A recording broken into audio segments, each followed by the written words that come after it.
Testing 1, 2, testing.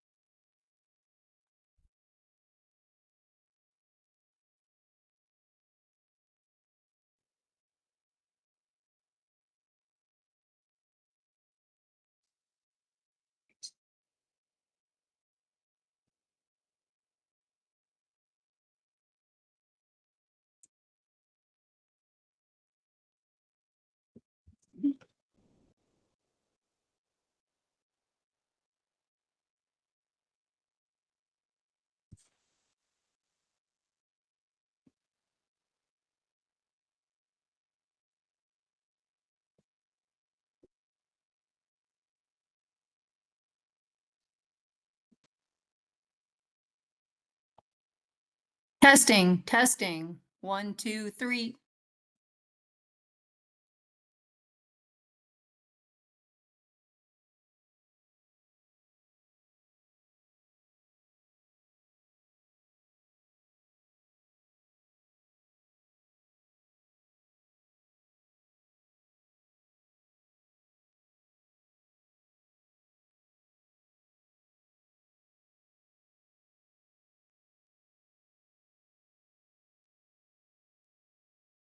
Good evening, everyone. I'm calling this regular meeting of the Plan Commission to order at 6:31.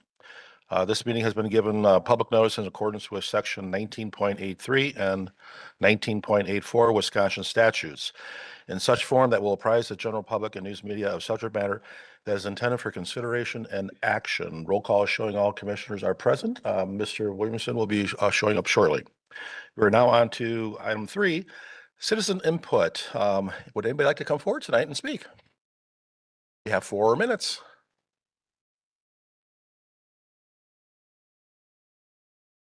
Don't be bashful.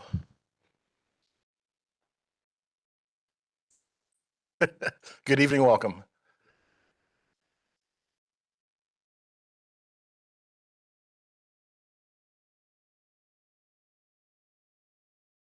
Hey, good evening. Melanie Smythe, N140W17938 Cedar Lane. Just a couple of items that are not related to the hearings. The first one is just a commentary on the design of the Culvers building that's on the agenda. I know that they're trying to make the building look somewhat like it fits in with the rest of the downtown area. But I think that the roof is very top heavy and out of proportion with the rest of the building, and that the fake dormer windows coming out of the roof look a little silly, is the best I can come up with. This is a building with a drive-through. It's a one-story building. There would not be dormer windows. There is no one living upstairs. So I would suggest that this needs to be, the roof line needs to be more in proportion with the rest of the building. And if we are going to suggest that it needs to look sort of German. Second topic is the RFP response documents. I was glad to see that there were some new people that submitted responses. I'm questioning if those were all of them. Was it just those that are in the packet? There's no more? Okay. So I would just like to speak to those people to say that I'm glad to see that you've picked up that the process needs to be open and transparent in your responses. However, matching what's in the comprehensive plan may not completely fix the issues, because part of the matter and the problem with the comprehensive plan is that some of the things may need to be changed within that 2050 plan. The process originally with the 2050 plan was not entirely authentic nor transparent. There were only a few people in the know who got to review and complete the final version of that comprehensive plan.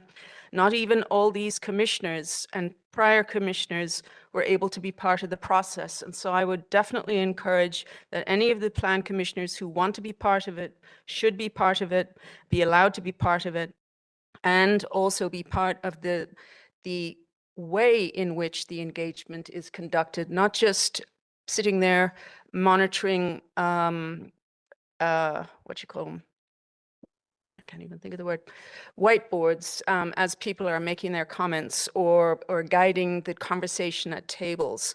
These guys have got lots of experience, and they can add a lot to that would improve the process for public engagement.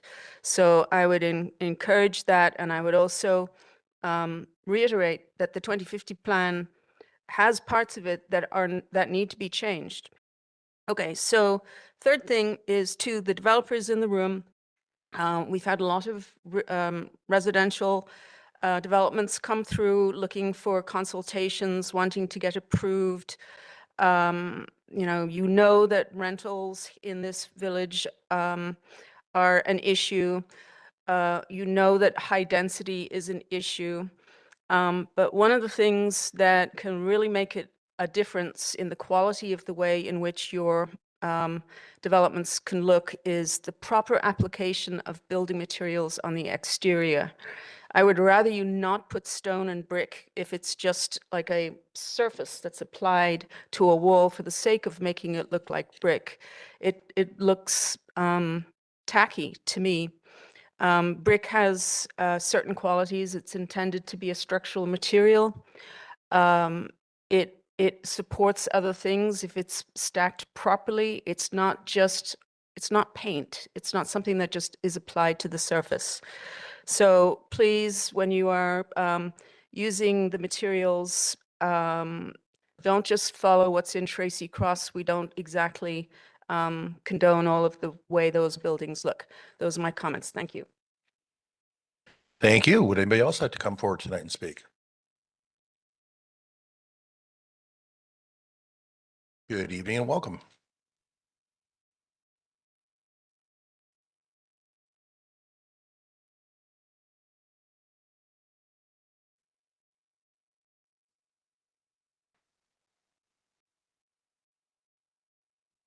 Well, lucky me, I found out I can talk 3 times, so I'm gonna for each public hearing, but I'm against this development of Blackstone Creek. I'm against the Faith Lutheran Church with what they're doing. These are floodplains, and these floodplains were examined years ago, and a floodplain, we need to respect this, okay? We have so many people coming with all these building ideas, and it's like, don't be afraid to say no. And I'm listening to TV now about these other communities that have a lot of issues like we do in different areas. They're fighting for the right to have what they are paying taxes for in their area. And nobody dislikes Culver's. I don't think it's the right location for it. And the only reason it's going there is because the owner of the golf course wants the money so he can continue his project. And kind of like, in my opinion, a floodplain should not be changed at all. They're done for a reason. That golf course is serious floodplain, and I hope that all of you read the contracts, and it doesn't say we're going to exchange any property with this person at all, because we're going to be in trouble. And I just heard of a young man who bought a home and they got stuck in the flood, and they couldn't get reimbursed. And you know what? They went right after the owner of the land, and they won. Okay. I don't want to see Germantown get sued because we were foolish enough to give away a floodplain. That's very foolish. That area floods bad. And this last time it really flooded. So why do we want it? And the church had flooding issues also. So I'm just asking you people to use wisdom here. And I'm asking the public, if you live in these areas, please, this is your time to speak up for this community, because once these things are done, We're never going back. You can't go back and change them. They're done. And a lot of people who've changed all this zoning in other areas have found out to be very detrimental to the future of those communities because they were floodplains and they changed them for builders so they can come in, dig everything up, make a lot of money, and then worry about what happens later on. So I'm just asking you to please, the public and the board, please say no. Don't be afraid to say no to what's going on. We have a community here that's paying a lot of money. I just got my tax bill and I'm not too thrilled about that either. And next year I heard it's going to get even worse. So I think we got a lot of things to worry about. So just please look at everything, read contracts. I heard that you had an 800-page thing for this agenda. Who can read 800 pages when you first get it on Thursday? This stuff takes time. We can't do all these decisions for these projects in one night. There's no way. It should be read, it should be looked up, it should be thought about and researched before any decisions are made on anything. So, and I'll finish my comments on each one then when it comes up. Thank you. Thank you very much. Would anybody else like to come forward tonight and speak? And we do have 2 public hearings tonight.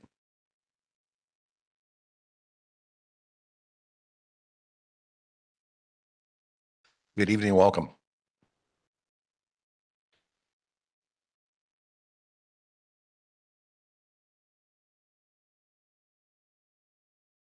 How do you turn it on? Oh, okay. Hi, Mike Garpy, W165 NO1424 Wagon Trail. Been a member of the community for 30-some years. And the impact of the sale that possibly may go through for the church, it would gain more access for the new people looking for a settlement into our town. It would increase the tax revenue for the village. And the developer has been smooth and cooperative in getting details solved out with the board. I've been here a couple times, been watching the various things going on. Guys are doing a good job. Keep it up. I hope that it goes through for the sake of everybody. We also had a prior comment about water problems over at the church. I've been a member of the trustees years back. I've been helping various things throughout the years. I'm sorry, I don't remember any water problems over there. I haven't been living on site and so forth, but it was quite a comment. I didn't believe it. Thank you. Thank you very much. Would anybody else like to come forward tonight and speak? Good evening and welcome.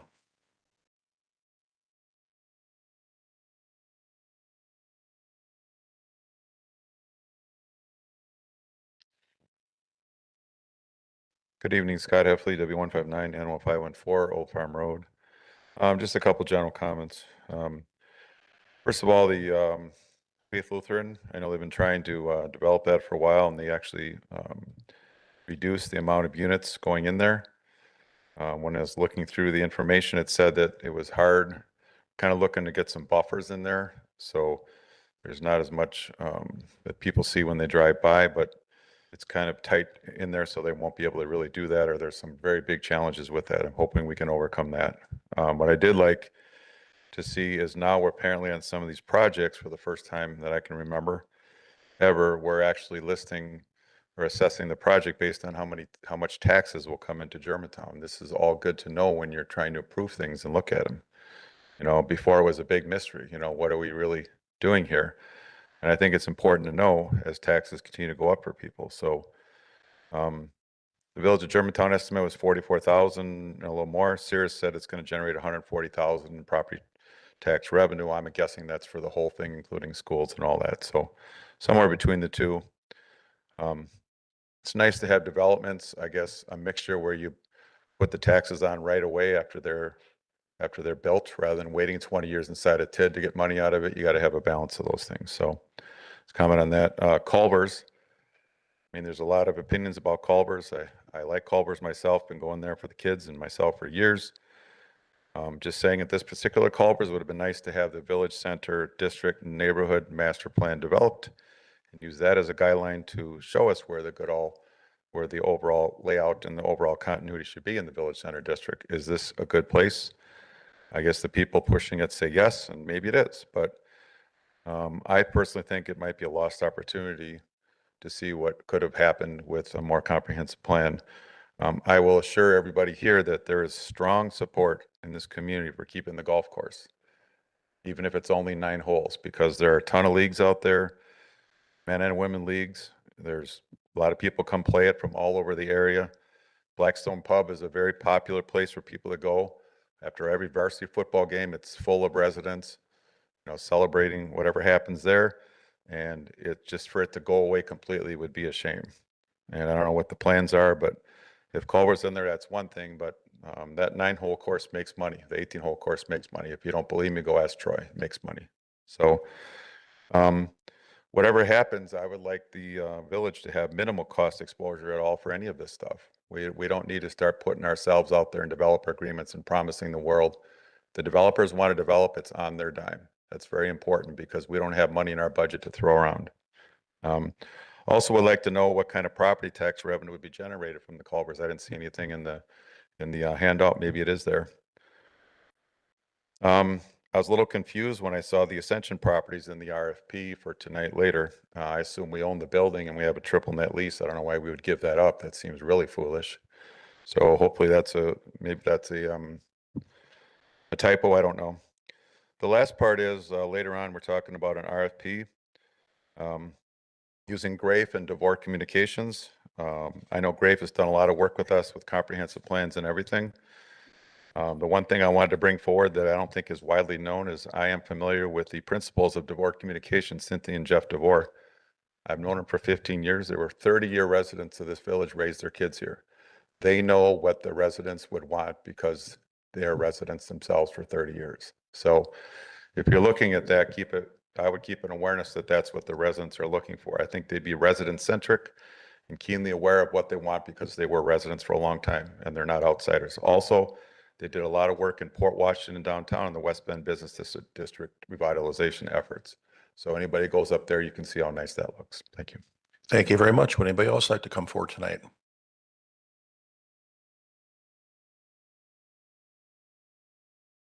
Good evening and welcome.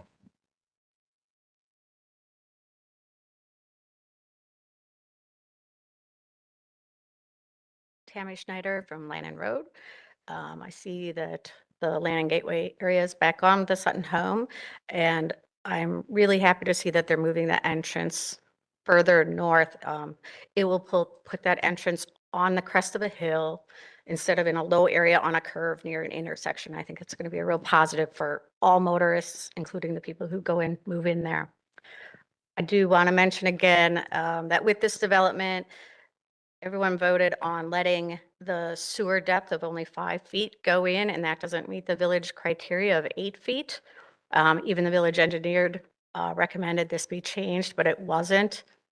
And I'm wondering why the village establishes standards and then not demand that developers adhere to them. What kind of environmental impacts might this have? 2 other just general comments. All these public hearings tonight, I know it's been mentioned before, but it would be nice if we could just have 1 as a norm instead of 2, expecting residents to stay all night and you guys to have late nights as well when you have so much information. And the last thing is, when I lived in Milwaukee, every quarter, our alder people, the elected people, would put out a quarterly newsletter in print, mail it. And it was really nice. It would discuss all sorts of things, road construction, the garbage and recycling, safety issues that might have happened, police reports. And I get one from Richfield, but I think it'd be really nice and make the village look a little more transparent if they could send one out to all the residents really in print. There's a lot of older people who don't use a computer, don't get these notifications when meetings are. And if they just had a general overview of what might be coming up in the next quarter, it might help boost attendance, which I know you guys have said sometimes that's lacking. So I'd like to recommend that. Thanks. Thank you very much. Would anybody else like to come forward tonight and speak? Anyone on WebEx would like to speak? Do we have any written comments emailed? Okay, thank you very much. We are now on to the item 4, meeting minutes of the Plan Commission minutes from November 10, 2025. Entertain a motion. Motion to approve. We have discussion. No discussion. All those in favor, please say aye. Aye. Any opposed? That motion carries. We're on to new business. Item A, Sears Property Group LLC, agent for Faith Lutheran Church, property owner. Rezoning application to create the Carolyn at Germantown. Carolyn, thank you. Planned Development District and rezone 5.4 acres from the institutional zoning district into the Carolyn at the Germantown PDD, and a certified survey map for a 5.4 acre residential development comprised of 36 multifamily dwelling units located at W172 and 11187 Division Road in the Lannon-Mequon Road corridor. Gordon. All right, thanks, Mr. Chairman. Good evening, Plan Commission. As you mentioned, this is a Planned Development District rezoning application along with a certified survey map, requesting to create a 5.0 acre residential development for the site on screen. Currently a 10.4 acre parcel containing Faith Lutheran Church. Here's another existing site image from the north to give you some more reference. So again, you're familiar with it as a Faith Lutheran Church site, 10.4 acres zoned institutional currently. 2050 comp plan designates the site as Lannon-Mequon Road corridor, and part of the preferred land uses within that corridor is multifamily is designated as allowable land use. You'll recall this concept did appear in front of you in February 2025 and also in September 2025 for consultation request. Some feedback was given at each of those, and the applicant thus resubmitted the plans for formal review tonight. Here's an image of the 2050 comp plan showing the location within that Lannon-Mequon Road corridor. So some highlights, pretty consistent with what was proposed in September in front of you. 36 total dwelling units on 5.4 acres, totaling 6.7 dwelling units per acre for overall density. It is a for rent or rental community. The housing types, which I'll let the applicant talk on a bit more, contain 3-family and 4-family dwellings, units including 2 and 3 bedrooms, 1 and 2-story buildings with attached garages on the dwellings. Same as in September, there are 2 public access points from Division Road, 1 full access and 1 right turn, right in, right out only for the north access point off Division Road. The applicant has proposed 2 on-site stormwater management ponds in terms of their preliminary grading and conceptual general development plan in front of you tonight. A couple other highlights on it. Each unit will have a private front entrance along with an enclosed yard as proposed. The facilities will be, public water and sanitary facilities will serve the site. As part of the planned development districts, there are modifications requested to the underlying RM2 district, which are listed in the packet pertaining to the setbacks. The PDD density is proposed at 6.7 dwelling units, which is also under the allowed maximum in the underlying RM2 district. And as I mentioned, again, the CSM proposes to divide the existing 10.4 acre lot into 2 parcels. One will maintain the church, with the other being the subject development site, along with that removal of the existing parsonage. So here's the general development plan. Again, consistent pretty much with what you saw in September with some tweaks to it, which was included in the packet, along with a preliminary grading plan that was submitted, and the certified survey map, hard to see on screen, but also included in the packet.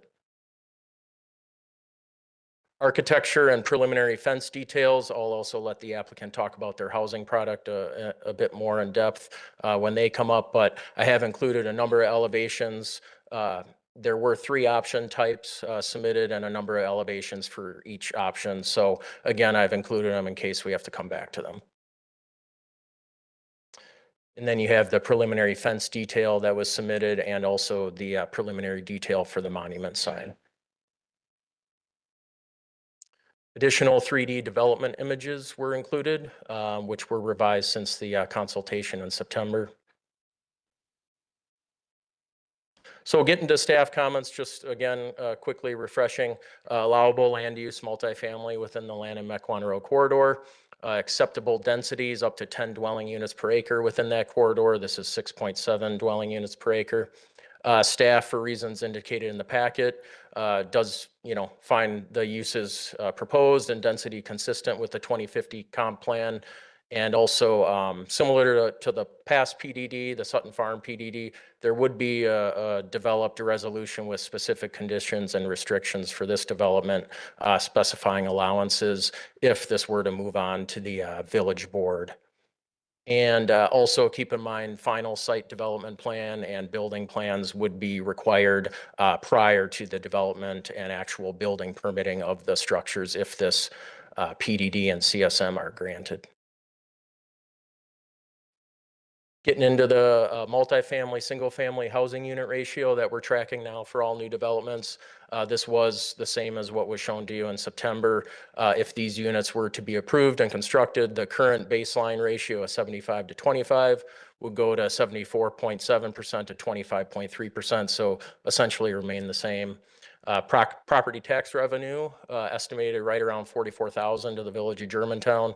There was a comment earlier, I believe the total estimated would be $140,000, but to village of Germantown, the $44,000 is what we would collect.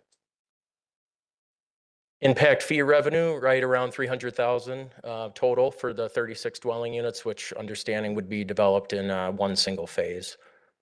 And then also we did want to touch on, of course, the school district report. This is in neighborhood 47 of the MD Rofers in the Germantown School District, County Line Elementary attendance area.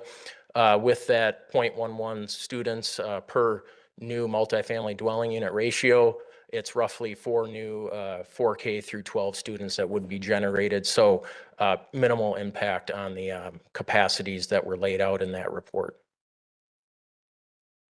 So getting into some of the design for the last staff comments here, some of the design aspects and something that the developer can talk to and we can get into. The conditions in the packet, staff did want to mention and condition additional screening and buffering along the northern and western side of the property. Without landscaping being proposed and without a specific prescription for a setback, staff determined that a 10-foot width would be a condition that we would add between the property line and the fence for that proposed buffering along the northern and western sides. Pedestrian connectivity to include a condition, we had included a condition for sidewalk along the west side of Division Road connecting the site to Mequon Road to support additional pedestrian connectivity along Division Road. Another recommended condition would be to modify the fence that's proposed around each of the enclosed yards. We would recommend and propose a condition to modify it to a more landscape or garden picket style fence, not only for aesthetic purposes, but to alleviate any potential drainage concerns as you move into a final stormwater plan and development plan. And then finally, the pre-existing church driveway, which would actually be on the church parcel, of course, serving the site from Division Road. We recommend a condition to ensure that driveway would meet a 5-foot setback based on where the lot line is proposed. I believe it's roughly 2 feet at the minimal point of the setback right now based on the site development plan. So we did add a condition to meet the zoning setback that will need to be modified and or somehow meet the setback to that lot line. So we can talk about that as well. So with that, Public Works, Village Engineer, Surveyor, a couple memos included in the packet with standard comments, concerns, questions. The applicant has resubmitted plans and also CSM for current review. So with all that being said, the staff recommendation though is to approve the 2-lot certified survey map subject to the 2 conditions listed in the packet and also approve the PDD rezoning request to the Carillon at Germantown PDD for the 5.4 acre parcel subject to those 3 conditions with the specific ones that I just mentioned. So with all that being said, that is staff's presentation on this. this is a public hearing, but I do know the developer's here and wants to give a presentation as well. I would recommend that, yeah. So I can take any questions or we can go right Any into. questions for staff? Mr. Warren. Hey, Jordan, thanks for the presentation. Can you go back to the site plan? Yes. And you said there was some tweaking that was done since the last meeting. Could you point out what those tweaks are? Yeah, I think it mostly pertains to the visitor parking being added. That was a comment that came up, I believe, in the September meeting, more so. And they did propose to add visitor parking along the western, like loop area or the U, bottom of the U-shaped area.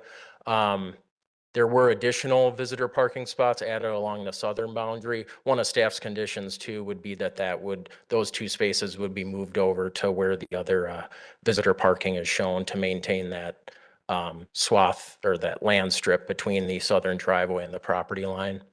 The other condition to answer the other revision to it was that the applicant did add strips of landscape screening along Division Road and the southern property boundary.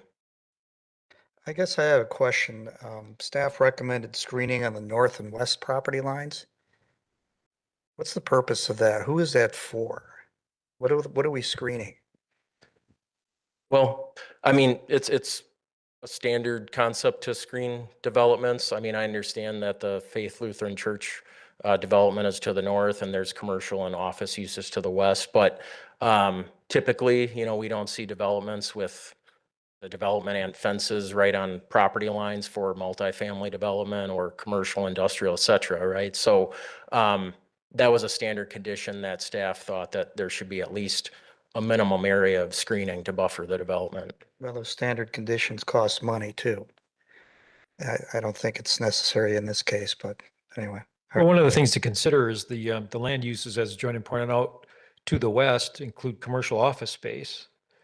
So the benefit is for the residents of the future community to provide a minimum amount of buffering, not an opaque screening per se, but something to soften the view. If you look at this aerial photograph, unfortunately, when the office buildings were approved, there was no requirement for screening included as part of that. If there was, those materials have long since passed away and there's nothing there but lawn.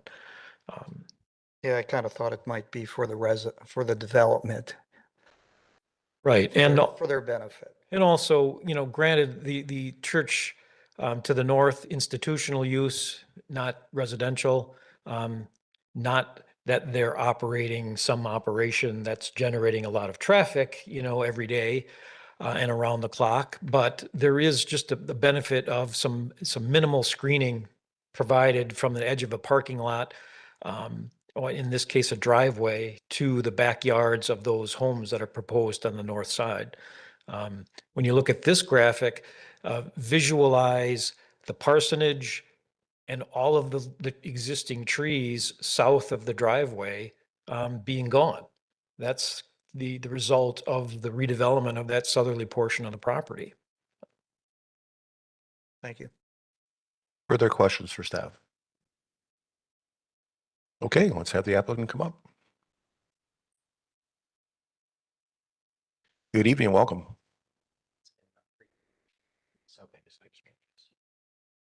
There you go. Yep. Good evening. Good to see you all again. My name is Daniel Asbani. I'm with Sears Property Group, the developer behind the proposal. A lot of the information that's in my presentation is actually just information that Jordan already covered. So I'll kind of skip through some of those items. I know we've been before you before. So I'll kind of highlight the changes that we've made and the project benefits.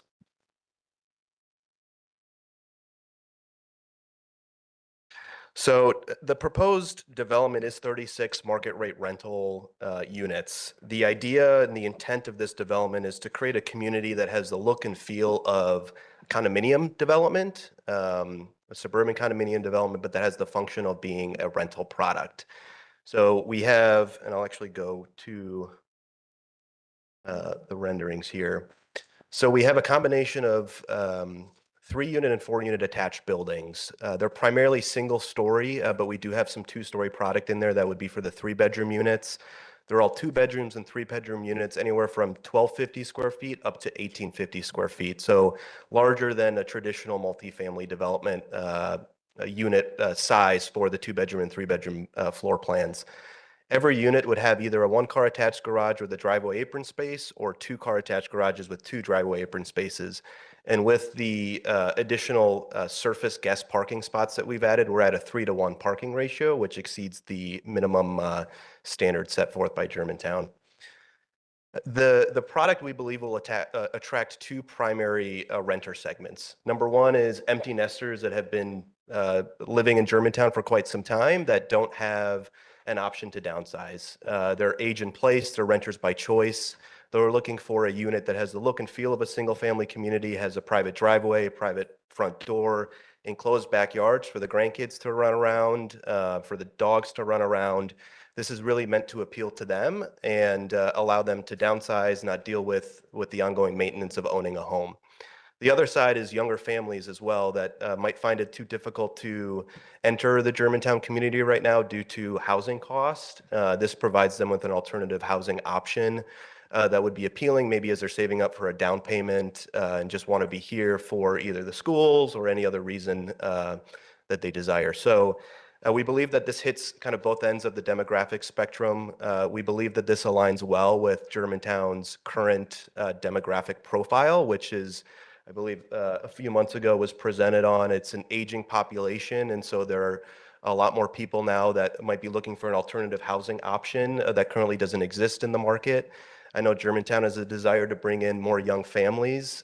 This actually does that in 2 ways. Number one would be to provide this housing option for the young families directly. The other would be that those that are potentially selling their homes and moving to this housing option would then free up that housing stock and allow others to actually have an opportunity to enter the market.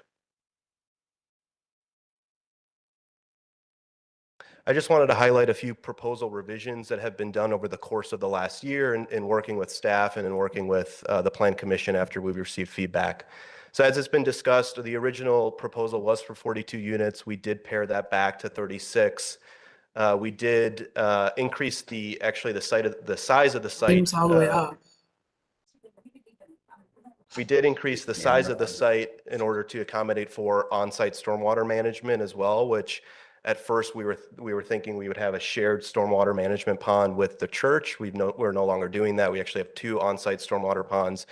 And so that overall result increased and decreased density from 8.89 down to 6.67. We did increase the setback from the south property line from 3 feet originally up to 16 feet. We did add a secondary access point, and we did actually have traffic impact and analysis or traffic design and analysis incorporated, provide a traffic impact analysis for the development that did show results of very low impact to overall traffic. So that report was also included in the overall packet as well that was submitted. And then most recently, in addition to the guest parking, we did add, go back to the site plan, landscape screening along the eastern and southern property boundaries, really to provide more screening from the public right-of-way. To Trustee Warren's point, we are definitely willing to look at adding screening, and this is more a conceptual plan as part of the site plan process. We will submit a preliminary landscape plan that has a lot more details, the actual specific planting types. That's obviously a step that's a little further away than tonight, but we did get the staff comments just late last week and the specific request to have a 10-foot buffer between the property line and the fencing. We haven't had an opportunity to work with staff on that yet and present alternative options. So we're definitely willing to add some buffering to the west and the north property lines. We think 10 feet of a distance is too much. Would like to look at other options and address that as part of the site plan process. So that would be something that we do request. If this does get approved with those conditions, that condition be modified to allow us to work through that with staff as part of the site plan process.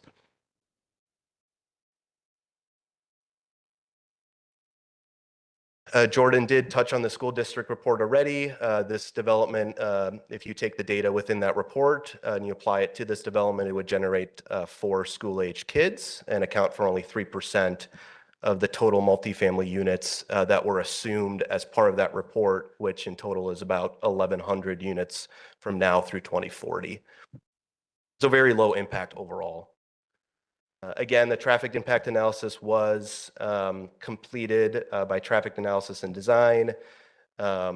It shows that in the peak hours, there would be 15 trips in the morning, 15 trips in the evening, which is overall very low impact to traffic. And we do have those 2 access points off Division Road. One would be full access. The access point further south would be full access.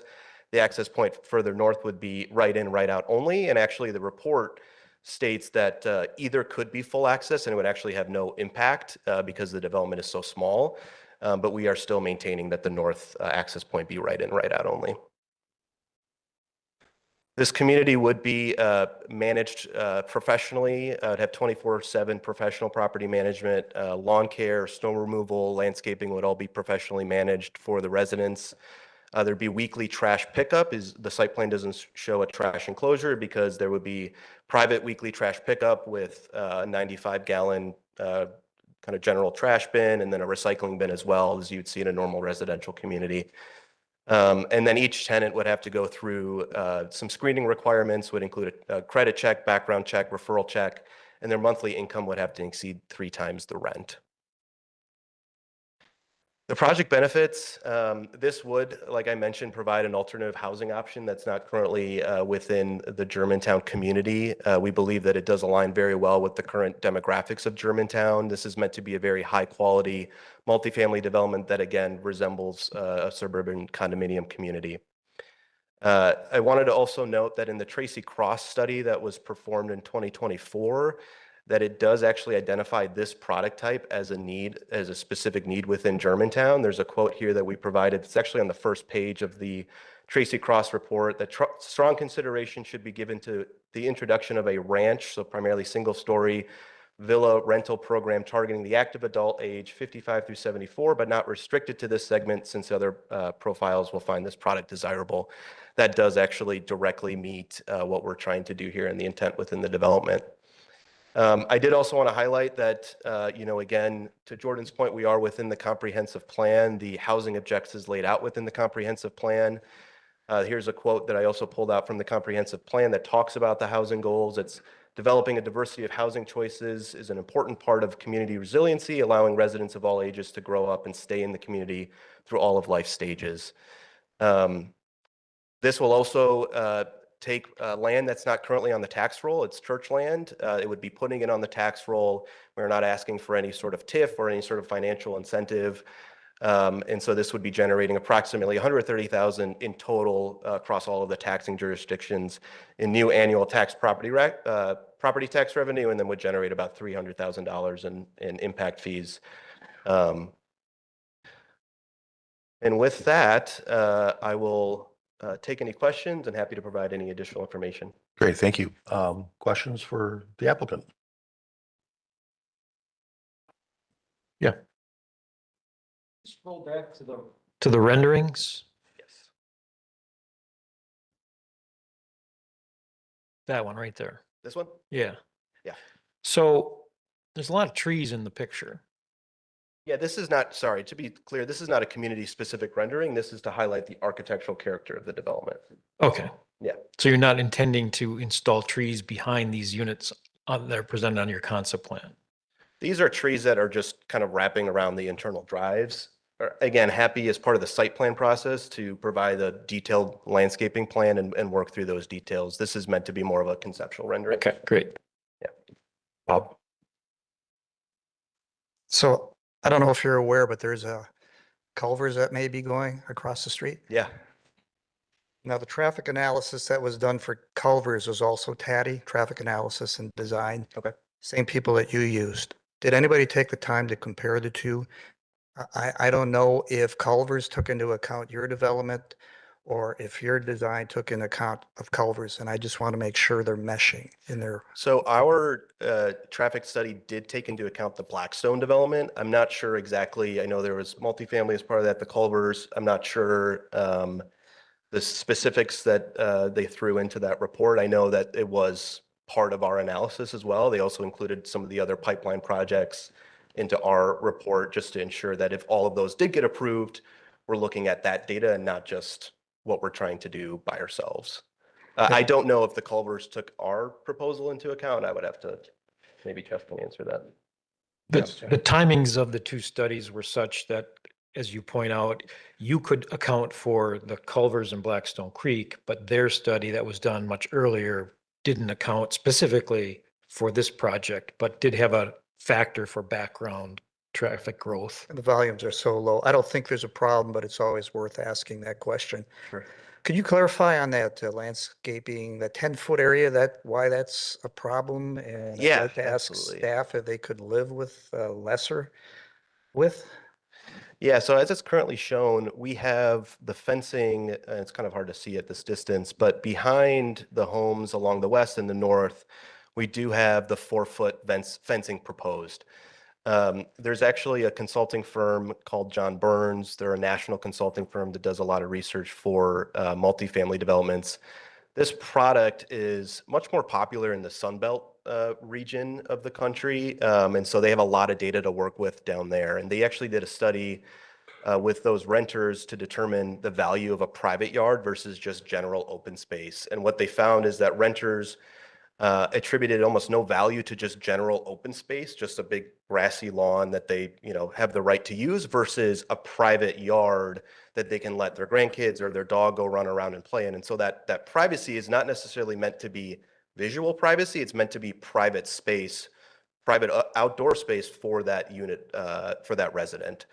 And so what we're trying to do is really make that space as usable as possible. So if we have a 10-foot buffer from the property line to the fence itself, it really reduces the size of those yards, which is kind of going against the intent of providing those yards for those residents. So again, happy to increase the setback of the fence to the property line, add some landscaping, but at 10 feet, we kind of did the back of the napkin math on the site plan. It makes those yards pretty small, and again, just doesn't really fit within the intent of what we're trying to do there. Is there any leeway on that? One of the things I think we need to consider is that they are requesting a planned development district and the relaxation of certain minimum standards like setback requirements. I think those are outlined in the proposal. Right. And the regulations for the village, essentially read that, in exchange for the village relaxing some of their typical standards, you're going to provide a project that has a higher level of amenities, not only for the residents, in this case, of the future subdivision, the Carillion, but also in part for the village at large. And so, part of, I think, staff's thinking is that as part of that higher amenity that this project is providing, that some buffering and landscaping around the perimeter makes a lot of sense. And it's typically something that we require with every project. Another amenity may very well be the need for sidewalk across the front of Division Road up to Mequon Road. That's something I'm sure we'll get into a discussion a little bit later. But with regard to the potential relaxation of the 10-foot standard that we're talking about, maybe along the west, adjacent to the office buildings, maybe something maybe a little bit higher than a 4-foot privacy fence, maybe a 6-foot or 8-foot with a handful of plantings on the outside, along the driveway. I don't know what you do there. You've got existing asphalt. If you look at it, it's right up to the property line with a couple of shrubs along the edge there, which probably won't last too much, into a couple of snow seasons. Those will be gone. For me, it's a tough call as far as relaxing that even further. We struggled with that. If I could add some additional Please. comments to that as well. we're not saying that we aren't willing to add additional screening and to reduce or increase the setback from the fencing to the yard. Obviously, I think there's kind of a solution here that we can hopefully both come to an agreement on that, keeps the intent of what those yards are trying to be for those residents and also meets the intent of the buffering to the west and to the north.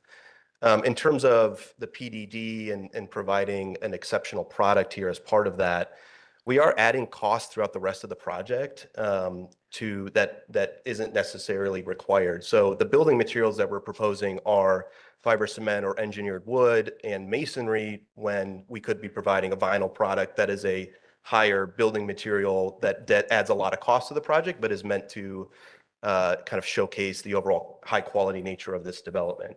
Those fences themselves add quite a bit of significant cost to the project, which we view as the primary amenity to those renters. If you go to other rental communities, they might have a balcony, they might have some general open space. They don't have a large private backyard. And so even for ongoing maintenance costs, that adds a lot of cost to us, that we're gonna have to pay a landscaping contractor to go back there through the fences and make sure that those are well manicured and maintained. That's long-term, operating costs that we will be taking on as a developer to provide that amenity to those residents. So again, we're providing pretty significant screening along Division Road and to the south. This is again meant to be more of a general landscaping plan. It's not meant to show all of the landscaping necessarily, or even the types and materials. My understanding is that all gets resolved at the site plan process. So we want to ensure that Plan Commission at least approves tonight, and that we can get through Village Board, and obviously all those details will continue to be worked through with staff. We did see that comment just late last week and have not yet an opportunity to even have a discussion with staff on that. So that's why I think just allowing us the opportunity to have that discussion and work with staff on those details would be appreciated. Josh? Just on the same topic, but on the south side, you've got woods there. Yes. Near it. So, I mean, if it's a financial thing, I mean, I could see keeping the screening on the southeast end to kind of buffer that from Division Road. But at night, if you go by there right now, the back of those commercial buildings on Stonewood Drive, they all have, what would you call it, like lot buster lights, they light up their parking lots. I mean, it shines out into the hayfield where you're going to be building some distance. And it just looks like it's on an island without having the landscape buffer around it. You're going to see lights from Fairway Knoll. You're going to see lights from almost every direction. So I think it's pretty important to have it. And I think I like the 10-foot buffer. If you look just southeast of you, Ashbury Woods, there's probably 4 times the residents in there. You got to look to see it. If you look at the gables, the setbacks are obviously much larger, but the landscaping is tenfold compared to what's being proposed. So it would look a lot. You said you wanted to build a high quality community. Well, I've never seen though high quality is going to want to be screened in. It's going to want to have buffering. It doesn't need to be a wall, but to have lights coming at you from every direction every time a car turns out of Fairway Knoll, or a car turns onto Division, or a car leaves the church at night, or a car leaves Ashbury Woods at night. So for whatever that's worth, that's my 10 cents. Further questions for the applicant? I just have a few questions. First, can you just tell me, is this all planned in one phase, all It is. units? Okay, because I read the Ruffer's study and it made it sound as though you had 2 phases planned. Like it said 13 units were proposed to go in by 27, and another 13 by mid 2030s. Is that, I that's not don't it? know what that's referring to. No, this Okay. would be a single phase. Yeah, Single building phase, over okay. there. Yep. And you mentioned property management. Do you do your own property We management? do or you- not. No, we'd be contracting with a certified Wisconsin property management company. Okay, because I just took a look around a little bit, and there were some complaints about the company on Better Business Bureaus that related to the property manager who's managing your properties on your behalf. No, this would be the first development that we're building, and so it must be a different developer. We don't have any active contract No with active any third contract. party. So Yeah. how many units do you currently outsource to a property So manager? Sears Property Group Yeah. is a relatively new development company. We Mhm. have a lot of experience historically. This would be our first development as a company. As a So company. we don't have any other property management companies or units that are currently. So being- do you have a development in Grafton We have one that's under proposal. under Yeah, it's proposal? not Okay, built. it's Yeah. not built. Okay. And to go back to the question or the issue that Jeff brought up as well regarding the amenities in exchange for, you know, the PDD, one of the conditions was a sidewalk being put in between the development and Mequon Road. What are your thoughts or what's your position on that? Sure. So our position is that we would prefer not to build the sidewalk, given that we don't view this as a walkable site. There's currently not a sidewalk on the west side of Division Road. And you know, I know the church doesn't want to build a sidewalk on their property, and it would kind of be a sidewalk to nowhere, which doesn't make a lot of sense to us. We'd be happy to have conversations with the church. I know some members are here about maybe a connection point through the church, and maybe we can provide residents access through the church property to the north, so they would have direct access without having to cross the street to the sidewalks on Mequon Road, and that can take them, you know, they can cross the street and go down Division Road on the right side, on the east side. So we'd prefer not to build it. We don't view that as something that really makes a lot of sense given the location of the site. It's not really a walkable site from our point of view, but would again be happy to have further discussions on that. And if it's, you know, a big sticking point, then obviously want to understand the reasons behind it and figure out a solution. Okay, thank you. And then last question, you just give me an idea of the approximate rents you're looking to charge Sure. for the units? Yeah, so our target rental rates are about $2 a foot. And so on average, it would be about $2,900 a month in gross rents.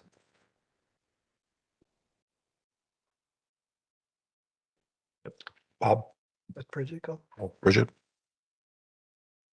So the last time you were before us, we had some questions regarding how you would actually mow the lawns in the fenced areas. So that's my first question. And then my second question is also within those fenced areas, how's that drainage work? Sure. So the fences are, each unit is going to have, and the end units would actually have two, but each unit would have a pretty large gate in between the fences. So it would allow still a riding mower to kind of go through each unit and to be able to cut the grass and take care of the landscaping. So we've actually talked with a couple of landscaping companies just trying to get a better understanding of the general cost of what it would take to manage a community like this. So we've been working with those landscape companies, better understanding the equipment that they have and how can we, you know, best design the fencing and the gating within the fencing so that it's most efficient to maintain long-term. In terms of the stormwater, I'll actually take you to the fencing design. So as you can see, it's kind of actually hard to see in this image, but the fencing doesn't go all the way to the ground. There's actually a couple of inches of space from the ground to the fence. There are some posts that go in. I think it's about every 6 or 8 feet. And so I know that there was a comment that they would want the fencing to be more picket style than this opaque fencing, which again, happy to, you know, do that if that's what you guys would like. But it should not prohibit drainage throughout those yards. We actually are working with Langen as our civil engineer. We've started going through the preliminary grading plan, the preliminary stormwater plan. We have 2 stormwater ponds on site. It's relatively flat, but there is a ridge in the middle of the property. That's why we have 2 detention ponds, because most of the property will go north to the large detention pond, but there is an area where the grading would have to would push stormwater the other way. So we have 2 ponds there instead of just 1. So as you move forward to site plan, assuming that that's the direction things go, a lot more details needed on your grading Yeah, plan. of course. Yeah. Right now you have some contours that are mislabeled and some that tie into each other at different elevations. So room for improvement. Obviously, that's not something that we're looking at this particular junction, but just be mindful in the next one. I did want to also point out one other condition here because it might have some impacts. There was a comment about the existing church driveway having to maintain a 5-foot buffer to the property line. As we put together the CSM and have been working with staff, that was a comment that actually came to our attention again just late last week and haven't had a time to address that. We plan on shifting our proposed northern property line to maintain a 5-foot buffer between our property line and the church driveway so that the church would not have to do any changes or anything to their property. In doing that, as the site plan is currently shown, the north property line, the requested setback as part of the PDD is 20 feet. That would have to get reduced down to 18 feet as we're shifting the property line. That setback gets reduced just a couple of feet. So I did want to note that because it does have a change to the requested setbacks. But that's again only done in an attempt to maintain the 5-foot buffer to the church. Okay, Bob? So where's the proposed sidewalk that you guys are gonna put it? Is that along Division? We haven't proposed a sidewalk along Okay. Division here. Because we are reconstructing Division and part of that reconstruction is we're looking at sidewalk continuity. Village putting in sidewalks, so I just wanted to make sure that you were aware of that and that you were putting in a sidewalk when the village may be planning on doing it anyway. So what was the discussion about a sidewalk on Mech One? I didn't, there's a sidewalk there now. Oh, so my only comment was, it was more of a suggestion as maybe an alternate option. Instead of building the sidewalk on the west side of Division Road, it would terminate at our property line. It wouldn't connect to Mequon Road. I know the request is to build it all the way up through the church property. It doesn't go anywhere south. So if you're trying to walk south, it'd go nowhere. So my suggestion was maybe we could work with the church on having a pedestrian access point into the church property that goes up to Mequon Road because there is an existing sidewalk there on Mequon Road. So if our residents did want to walk anywhere to the commercial properties, they could do that just through the church property and connect right to the public sidewalk. I think that makes a little bit more sense than just building sidewalk as part of this development. I shouldn't tell you this, but that's a shortcut I take when I'm on my bike.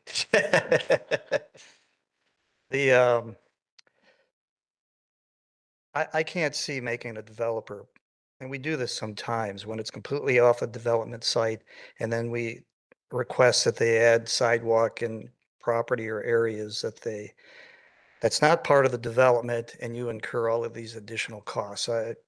I don't support something like that. My last comment, and then I'll be quiet, is that when we met one-on-one, we talked about I didn't like cookie cutter buildings variety, and you suggested different materials and colors that would be used throughout here. Yeah.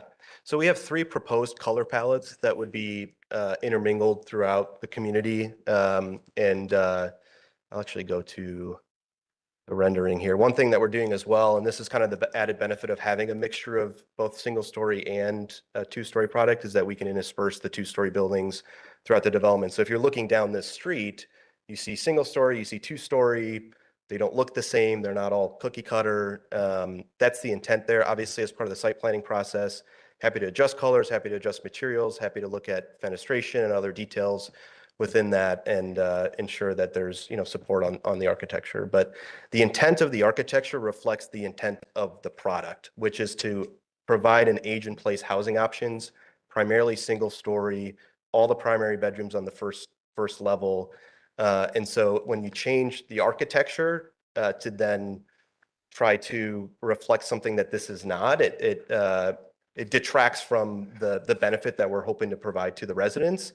And again, that benefit is identified in the reports. I think it meets the Germantown demographic profile really well. And I think it's a housing need that would be absorbed really quickly here in Germantown. Right. Thank you, Dan. Further questions for the applicant? Okay, turn over to you, Jordan. Public hearing, unless there's further conversations with staff. Okay, we're going to a public hearing. Notice is hereby given that a public hearing will be held before the Village of Germantown Plan Commission at the Germantown Village Hall located at N112 W17001 Mequon Road, Germantown, Wisconsin, and virtually through the WebEx platform on the following date and at the time noted below. Monday, December 8th, 2025, 6:30 PM or later. The purpose of said hearing is to hear any and all parties, their attorneys or agents, for or against creating a planned development district, zoning district for a portion of the property described below, with underlining RM-2 multifamily residential zoning district. And number 2, rezoning a portion of the property described below from the I institutional zoning district to the newly created PDD zoning district for the purpose of developing a residential community comprised of 36 dwelling units. The applicant is Cirrus Property Group LLC, agent for Faith Lutheran Church, property owner, and the property is located at W172 and 11183 Division Road. Would anybody like to come forward tonight, either for or against?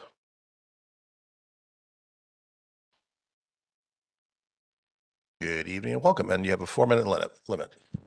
Okay.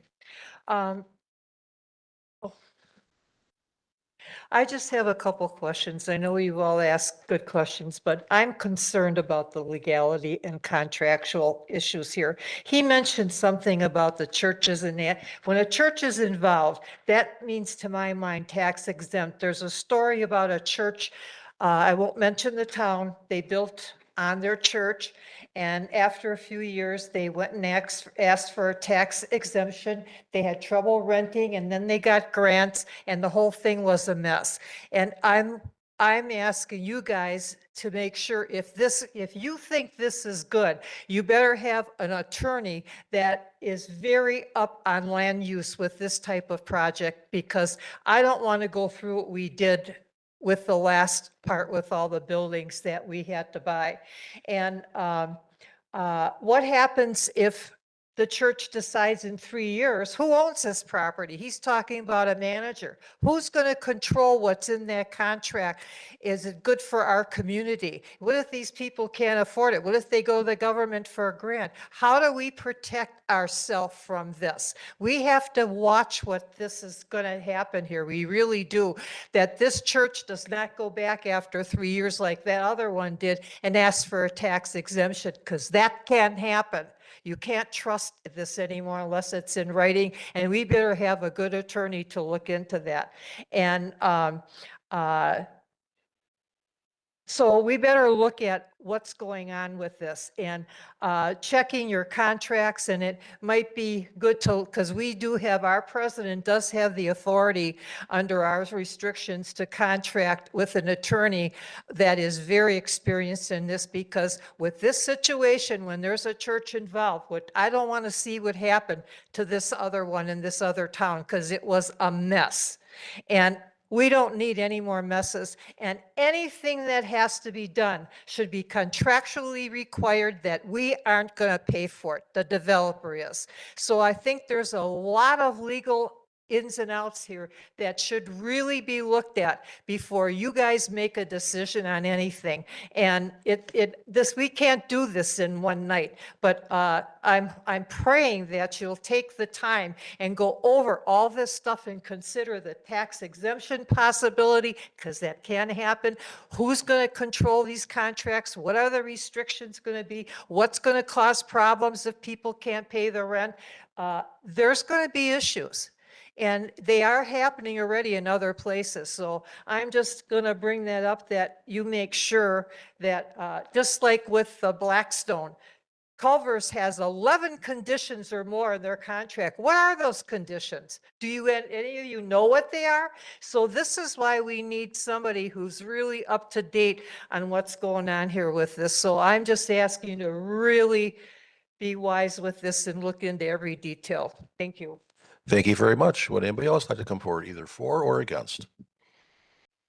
Good evening, welcome.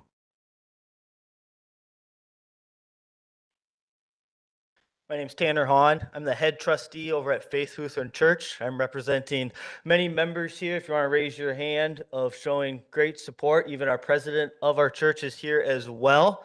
I met these guys over a year ago, and they approached me about purchasing this land.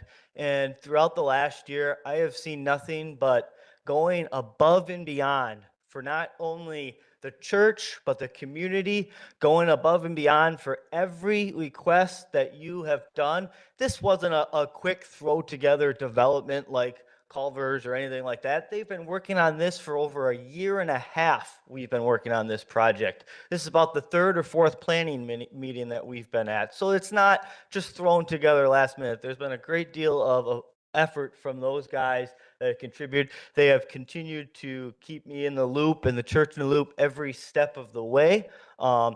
I think this project will greatly benefit not only the church, but the community as a whole. It also benefits the church from a financial standpoint in return that we can help the community more in other aspects. You know, we host Thanksgiving dinners for people in the community. We run drives for the community, for the food pantry. We have fall festival for the community. You know, we have a great partnership with the chamber. We have a great partnership with the police department and the fire department. So this just go a long ways for sustaining the success of our church. Just want to highlight it on a few things that were brought up tonight at the meeting. Relating one to the flood zone. We are not in a flood zone. We have never flooded. If we were in a flood zone, that church never would have been built in the first place, and that parsonage would have never been built in the first place. So there is no flooding issues on that. Relating to, you know, the lighting comment earlier, our church parking lot has been extremely dark for many, many years. We do not get a lot of light from those buildings, you know, to the west. I had to reach out to We Energies to get new lighting put on the light poles just to light my parking lot more for my members. So it is a very dark section out there when it is at night. So I just wanted to touch base on that. And also relating to the last comment that was brought up here, you know, we're not going to ask for a tax exempt. We are going to be no longer part of that property once it is divided. So that has no benefit or no connection to us about asking for a tax exempt or who's going to manage it. Faith Lutheran Church is not involved in that property after it is divided and sold. So I just wanted to point that out. So thank you very much. Thank you. Would anybody else like to come forward tonight, either for or against? Good evening and welcome.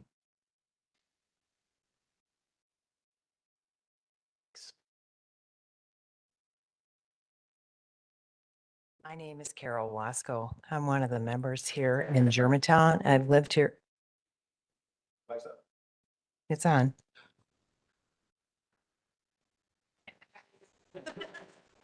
You have my back to you. Of course, maybe I should just turn.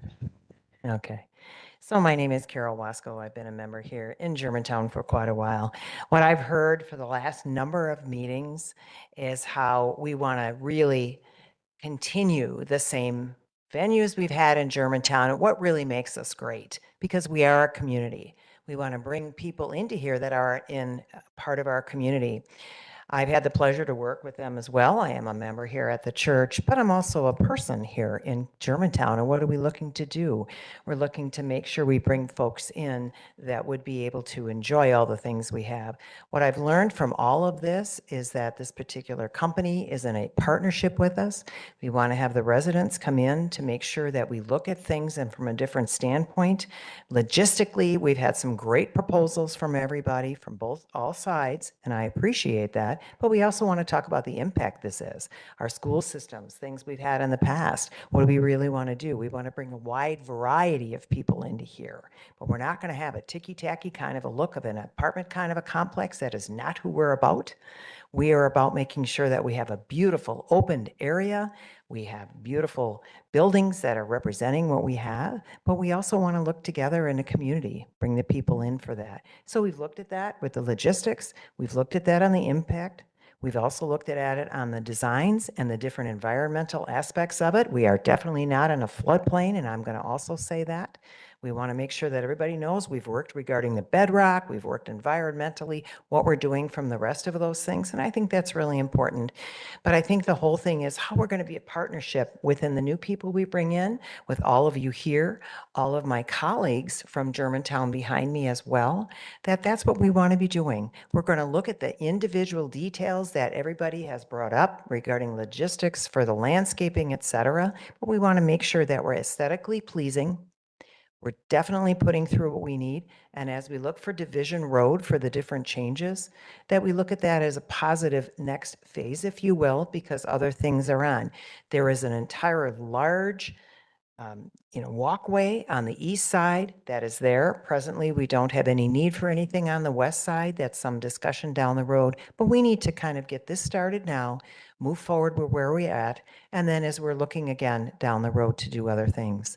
Like Tanner said, we are a very vital part of this generally, just so you all know, and you're all invited to anything we have going on. But these residents, we're going to be like a welcome wagon from these people that are here, all of us up here, and really embrace folks to come on in, all different with this type of an environment for the betterment of Germantown itself within its tax brackets. Thank you. Thank you very much. Would anybody else like to come forward tonight, either for or against? Good evening and welcome.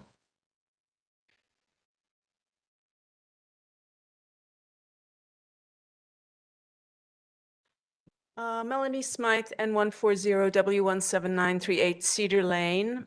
Good evening again. So I'm glad to hear that the developer is not asking for village dollars and is working cooperatively with the village and everybody from the church. I generally have no qualms about residential going onto this particular property, but I do think some of the design details that this lady brought up are important for the quality of the development, both for the residents and for everyone around. I agree that there are some concerns with the fences being really close to the boundary as shown on the site plan right now, and I do not agree with the getting rid of the 10-foot setback. I think it could be something in between, but there should be, since this is a PDD, there should be some kind of design standards for this particular development. And until we know what the storm flow is going to be, they may have to, in the future, when they get into the details of things, understand that they may have to give up some units in order to make this work. So it may not end up being 36, I think it is. I still have concerns, I brought this up before, of the 20-foot deep aprons for parking in front of the units. Some of them are 22, some of them are 20. 20 is very short, especially for some of the larger cars like an Expedition, which people do have, and Escalades, those are popular. The buildings that are running east-west have only 40 feet between them and with a 40-foot fence. And if it does go to picket, that level of privacy goes away. So I wonder about people being able to look into the windows of the properties behind. That's an issue to me. I'm glad that they're using the school district study information. I think that's far superior than the Tracy Cross information. Just a couple of things to note. I took a look at the different ACFRs recently, and actually the average age in the village has gone down by a year or two, almost two. Standards, again, if you are lax with standards, then you need to be lax with standards for everyone. I've witnessed a number of residents who come here asking for fences to be placed closer to boundaries, and they were denied. And so I think that you need to be very clear on what is and is not okay. I know it's a commercial rather than an individual residence, but you are setting precedents. Cost should not be a consideration. The developer's cost should not be a consideration in making the decisions. It just isn't. If they have to, in order to make things work, reduce by 1 or 2 units, then that's a decision. It's a decision that they made to put 36 on a smallish piece of property. And just because of the shape, it's this is what they have. So look at this, compare this to the Lilac Road development that we looked at last time. It's vastly different. They're talking about the same kind of tenants. This rental amount, if I recall, is higher than that. And I know it's a kind of a different approach, but I think that the philosophy that they have are slightly different. but they seem to be trying to achieve the same thing. It might be interesting for this developer to look at what the Lilac Road people were trying to do. And then just for everyone in the audience, it takes years for these developments to come through. It takes lots of meetings like this. So yes, they didn't throw it together, but it does take years. Thank you very much. Would anybody else like to come forward tonight, either for or against? Do we have anybody on WebEx that would like to speak tonight, either for or against? No one has their hands in the air at this time. Thank you. Do we have any email communications? Okay, I'm closing this hearing at 7:49. Commissioners, I will entertain, we have two motions tonight. One for the PDD and the other for the certified survey map. I'll entertain a motion for the certified survey map first. See, that's on page 20. So entertain a motion so we get some discussion going. Make a motion to approve the certified survey map as presented. Second. Do we have discussion? Sir. Daniel, could you come forward? You mentioned that you're going to be moving a property line, which probably isn't reflected in this CSM. Yeah, exactly. Thank you, Jeff. So we did get the comment from staff late last week, so I have not yet had opportunity to adjust the certified survey map. But as discussed, we will be adjusting the northern property line in between our site and the church driveway. Just a couple of feet. On the west side, it's already over 5 feet from our property line to the driveway, but as you go further east, it kind of goes at a little bit of diagonal, gets down to 2 feet, as shown there, just between our property line and the church driveway. So we are going to adjust that down south just by a couple of feet in order to maintain at least a 5-foot buffer between the property line and the church driveway. So that would be the only change that we would do. And yeah, happy to answer any questions on that. So, oh, go ahead. I would just simply add any motion to approve the CSM should reflect the what Daniel just said, that north property line may be adjusted a few feet to the south. So when it gets to the board, we're all square. Should we add it as a condition? Just the condition would be that subject to the CSM being revised to adjust the north property line an additional, 1 to 5 feet. That good with you? Good with me. Who seconded? That was me. Okay, you okay with that? Good with the second's great. good with that. Further discussion? See none. All those in favor, please say aye. Aye. Aye. Any opposed? That motion carries. We're now on to the PDD. Entertain a motion. Make a motion to approve creating a planned development district based on the underlying RM-2 and including the three conditions. Second. We have discussion. Bob. Jeff, I just had two questions regarding this. First, there's a number thrown out there for the impact fees of, I think the sewer and water together are 219,000. Is there a cost to the village for them connecting, or is it just strictly they're just paying a fee and they cover the cost of connecting to our lines? They would cover the cost of connection. So the total revenues are net. Our net cash generation is the 219. It's not 219 less some cost to the village to do it. Effectively, yes. Okay. All right. And then just a quick question on students. I know that the count was an estimate of 4. If something were to move forward at the Blackstone site, which school district is that? What elementary school district is that in? The Blackstone. So it'll be the same school. Okay. Yeah, Blackstone. Yes, but the school district is currently going to embark on a process that takes into consideration for developments like this and other similar ones that could potentially see that higher development get bused to a different elementary school. When you're talking 4 students, it's kind of negligible because 4 students in which one of our 3 levels of school, right? Yeah, no, agreed. This is negligible. I was concerned with this in combination with Blackstone. It was the same school. Yeah. So, but the school in general, the school district's going to embark on a conversation around a viable zone that could depend on what the development is, where those students would go for an elementary basis. Okay, Is it thank you. Blackstone Rockfield right now? No. No, it's not. County line. It's anything south of the river, if you want to southeast of the river, there's county line. But if you would go east of there, we have a zone that could go MAC or county line. I believe under the Rofer study, Blackstone is in a separate zone that was analyzed than this property is in. Yeah, this one's in 47. Blackstone was not in 47. Yeah.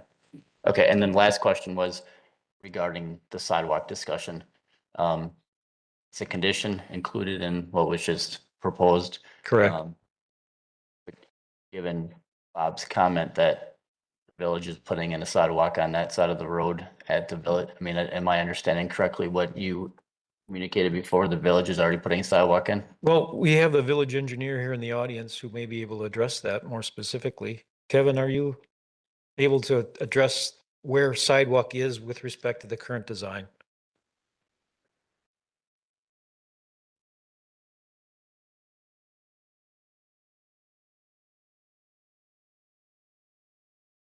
That one, Kevin?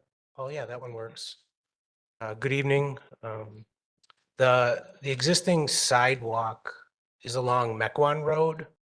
And then there's existing sidewalk along the west side of Division Road.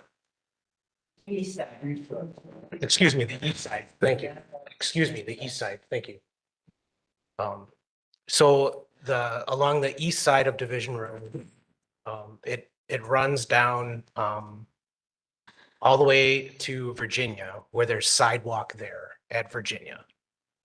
And as part of the Division Road Phase 1 reconstruction project, the plan is to replace the asphalt sidewalk from Virginia on the east side north to Mequon Road.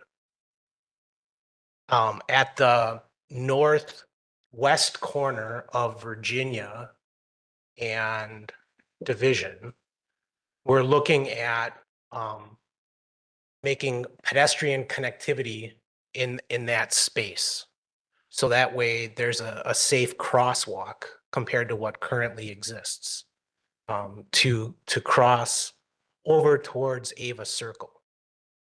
What's been presented to Public Works and Highways and the Parks and Recreation Commission is the concept for extending sidewalk in the future along the west side of Division Road from Virginia Avenue north to Mequon Road. For a development like this, it would allow pedestrians access to Mequon Road rather than cutting through an adjacent property that may or may not have a pedestrian easement established.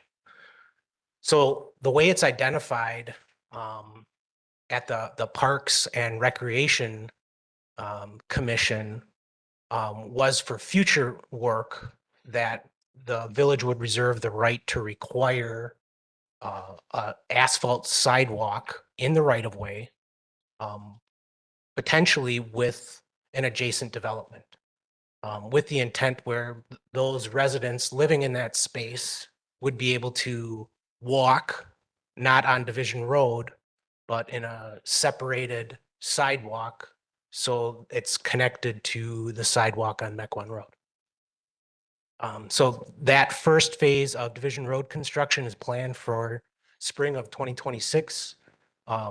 That project plan does not include constructing that sidewalk on the west side of Division. It just includes reconstructing the existing sidewalk on the east side of Division, going from 5 feet wide to 8 feet wide. But Kevin, you did say that you would have right of way that in the future that you would put in a blacktop sidewalk along the west side, correct? Along the west side, that's what the intent is with what was presented to Public Works and to the Parks and Recreation Commission. And I believe that's on the agenda for the village board to amend the trail plan to reflect that future extension along the west side. Got it. Thank you. Jeff? Can I ask a question, Kevin? So given all of what you just said, do you believe that it would be prudent on the part of the village to require this development to include either construction of sidewalk along their frontage and possibly up to Mequon Road, or at least some sort of financial contribution that the village could use when the village decides they were going to put in sidewalk? I think a further conceptual evaluation could be warranted with respect to like the impacts to drainage. There could be some costs beyond just 6-7 inches of gravel base aggregate and the 4 inches of asphalt on top, where there could be some more costly drainage improvements required, and evaluating that, I think is important consideration with respect to the cost that the developer or the municipality would have to incur. So is it too late to redesign the first phase of Division Road reconstruction to account for future sidewalk? Whether it's installed or not, but at least the grading and the base or what have you is put in place with phase one? It's not too late, but the time is drawing nearer. I have a question. Bob? My concern is the developer puts in this sidewalk and it's a dead end sidewalk to the south until whatever time the village decides to connect down to Virginia. And we don't know the timing on that yet. So what do you do when you get to a dead end sidewalk and you want to continue south? You cross the road right where you're at, which is mid-block, which is one of the safety issues we're trying to improve with this whole Division Road reconstruction. That's why you're putting a lot of effort down at the Virginia Avenue intersection. I don't know if you're using flashing lights for pedestrian crossings there.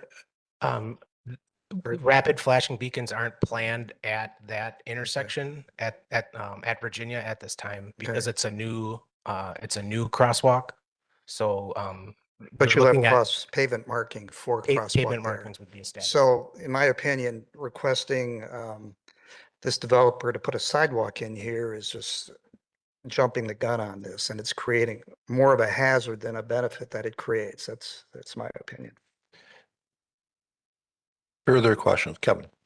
In response to Trustee Warren's comment regarding the timing and the phasing, there's the phase one work north of the Jefferson Creek, commonly referred to as the Jefferson Ditch. But so that phase one north of the Jefferson Creek, that's next spring and summer. And then the work in 2027 that's planned for south of the Jefferson Creek, down to County Line Road, there is an opportunity to consider additional design and construction for additional sidewalk at that time. To match up with this development. Yes. So it's kind of like the chicken and the egg. Are we going to require them to put the sidewalk in, and then I guess maybe we'll ramp up or try to ramp up our design to accommodate that and make it contiguous then? Yes, to make that continuity to connect it to Mequon Road and all the way down to the Virginia. Well, the sidewalk currently is not part of the motion for the CSO. Yes, it is. Yes, it is. It is? Item 3. I can go to the conditions. I figured it would come up, so. They're a little small, but they're on your That's for the screens. PDD. Right. No, we're on the CSM.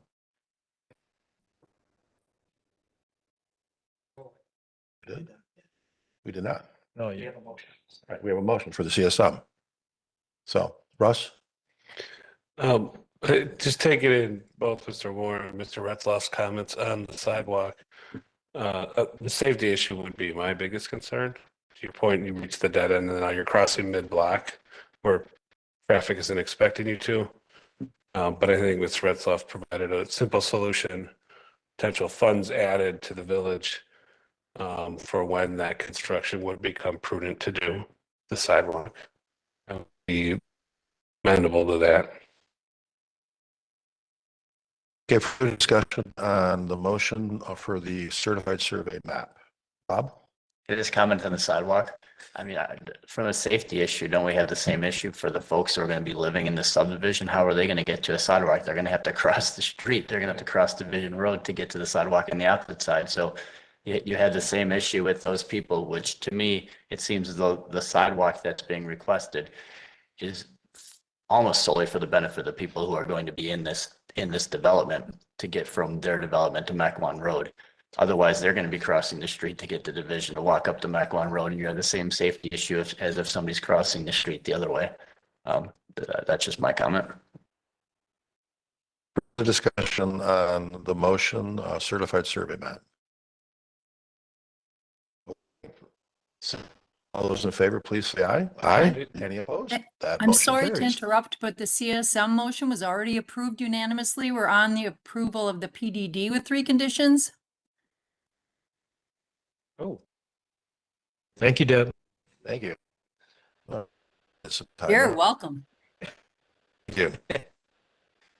Mr. President, the developer, he did want to speak to some of the conditions under the general development plan, if you'll allow. Do we have a motion for the PDD?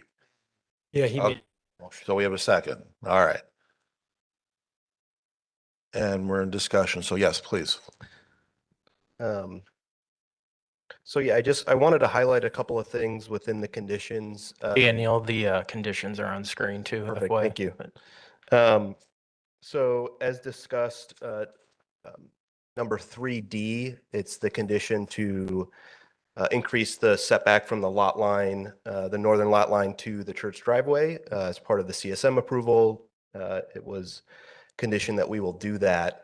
I did want to highlight again, though, that does, with the way that the site plan is currently laid out, that does require a change to the requested PDD setbacks, the side setbacks in particular. And again, this only applies to the north side setback. The south side setback is much larger, but we would need to be reduced down from 20 feet to 18 to reflect that 2 foot shift.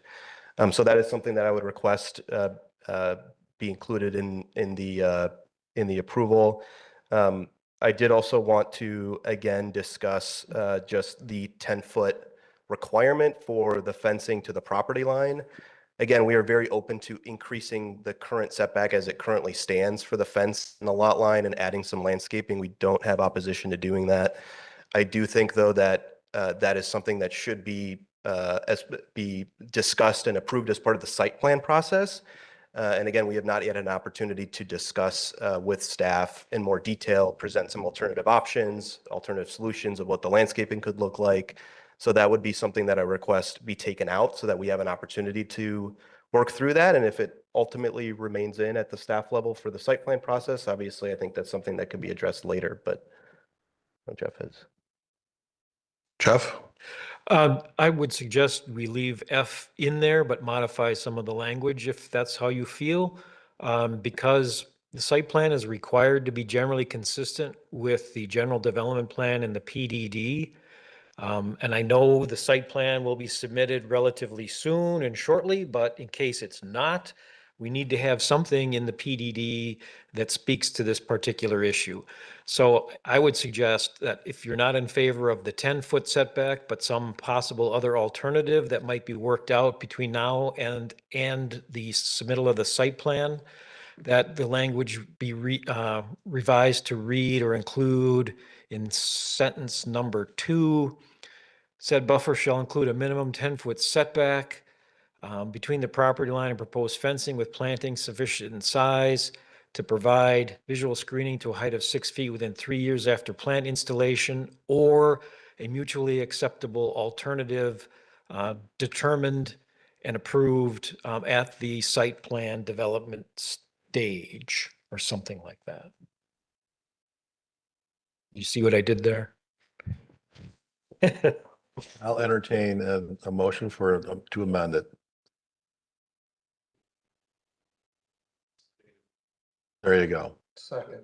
We have discussion. Seeing none, all those in favor, please say aye. Aye. Any opposed? That motion carries. Now we're on to the original motion, the original amended motion. I'm sorry, we have can I further- ask who made that motion and who seconded it, please? Russ Ewart made the motion. I second it. Bob Warren seconded. Thank you very much. You're welcome. Do we have further discussion on the amended motion, Josh? So when will we know what that new footage setback is? If it's gonna stay 10 feet or become 8 feet?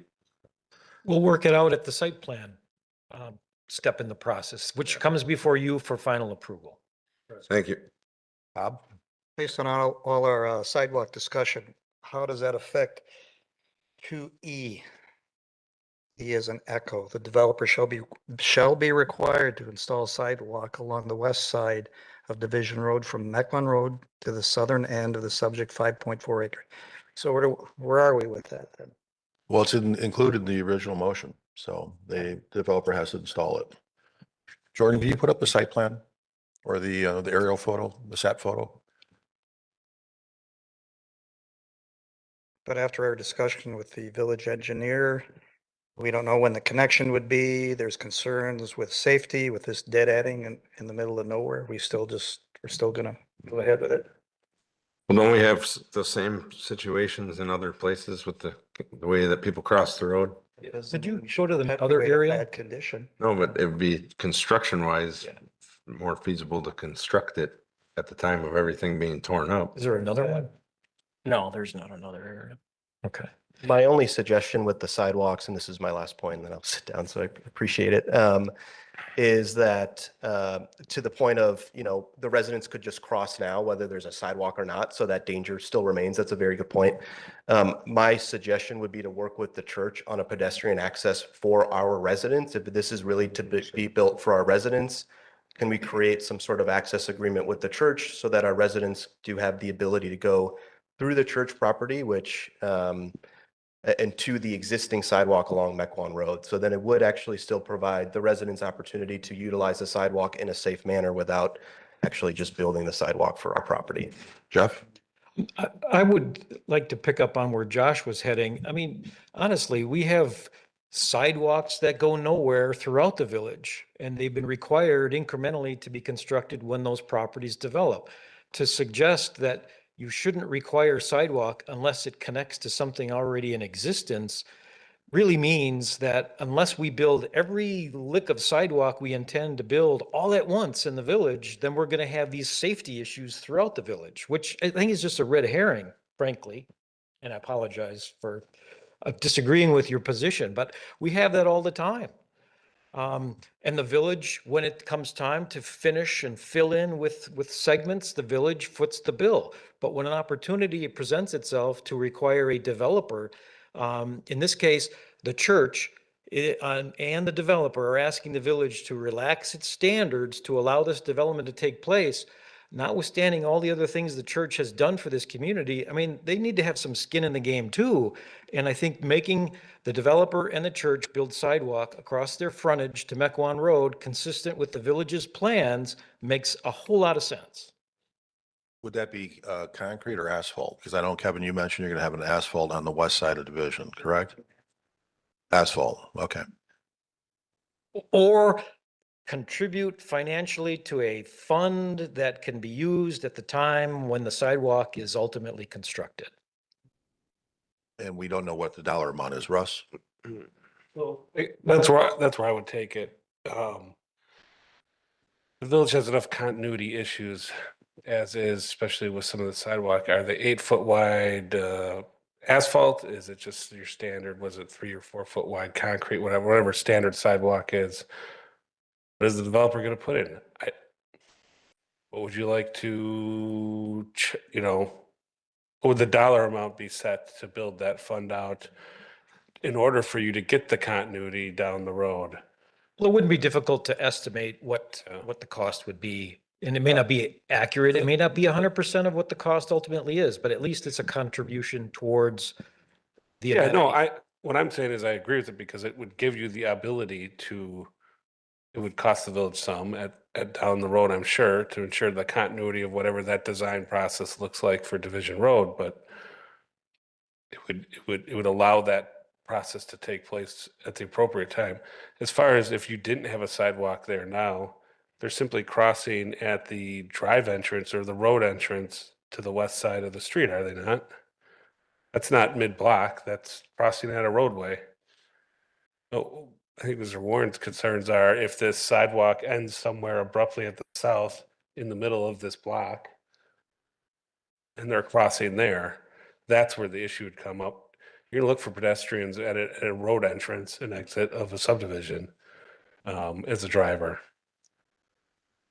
I don't think there's an elegant solution to it, but that might be the best if we're concerned. I have no problem telling them build the sidewalk now. But I agree with you, we should, for relaxing standards, there should be some pay to play scenario out at that point to ensure they have a positive development for the church and the positive sale of the land. How do we make that all work for the community? Presuming this is going to go forward with the sidewalk, we could always make it a modification at the board level once you identify costs associated with it so that the developer can fund it to be used as a later time. Right. If we need to work out an actual dollar amount. We can do that at the board level. Yeah. Okay. Further discussion. Josh? If we didn't do that, or if you didn't do that at the board level, how wide was the sidewalk supposed to be? I would turn to Kevin to maybe provide a comment, but if we add language, we'd be whatever the village standard is for that particular type or section or segment of sidewalk, trail or whatever. Yeah, in response to the question about type of sidewalk or width of sidewalk, traditionally 5 feet of concrete sidewalk has been the standard, and then the corridor along Division Road that we're looking at is an 8-foot asphalt sidewalk. 8-foot width of asphalt sidewalk. I just looked at the High Point Pass project, so those numbers could be a basis for establishing an estimate. Just a rough ballpark it for the next step. So your recommendation's an 8-foot asphalt? 8-foot asphalt would be consistent, yes, with the work on the east side of the road. But the west side of the road, when you're going to connect it to Virginia, you mentioned that's going to be asphalt as well. Will that be 8 foot as well? At the curb radius, it'll be concrete with the curb ramps, and then it'll expand to 8 feet all the way to at Virginia and then south of Virginia as well as the plan to Great. replace that existing asphalt sidewalk south of Virginia. Great. Further discussion. Josh? I hate to get hung up on the sidewalks here, but when you have a possibility of a shared or sidewalk easement running through the back of the church, isn't anybody that's walking on the sidewalk just able to come through into the development? That goes nowhere. So it's the same thing. I would just rather see the sidewalk go in. It's inevitably going to happen and they don't have to play hopscotch to go get an ice cream cone. Further discussion. Seeing none. All those in favor, please say aye. Aye. Any opposed? That motion carries. Moving on. Thank you very much. Moving on to B, and I apologize for the confusion. I'm a Bear fan and we lost a game last night. So I know. Ooh.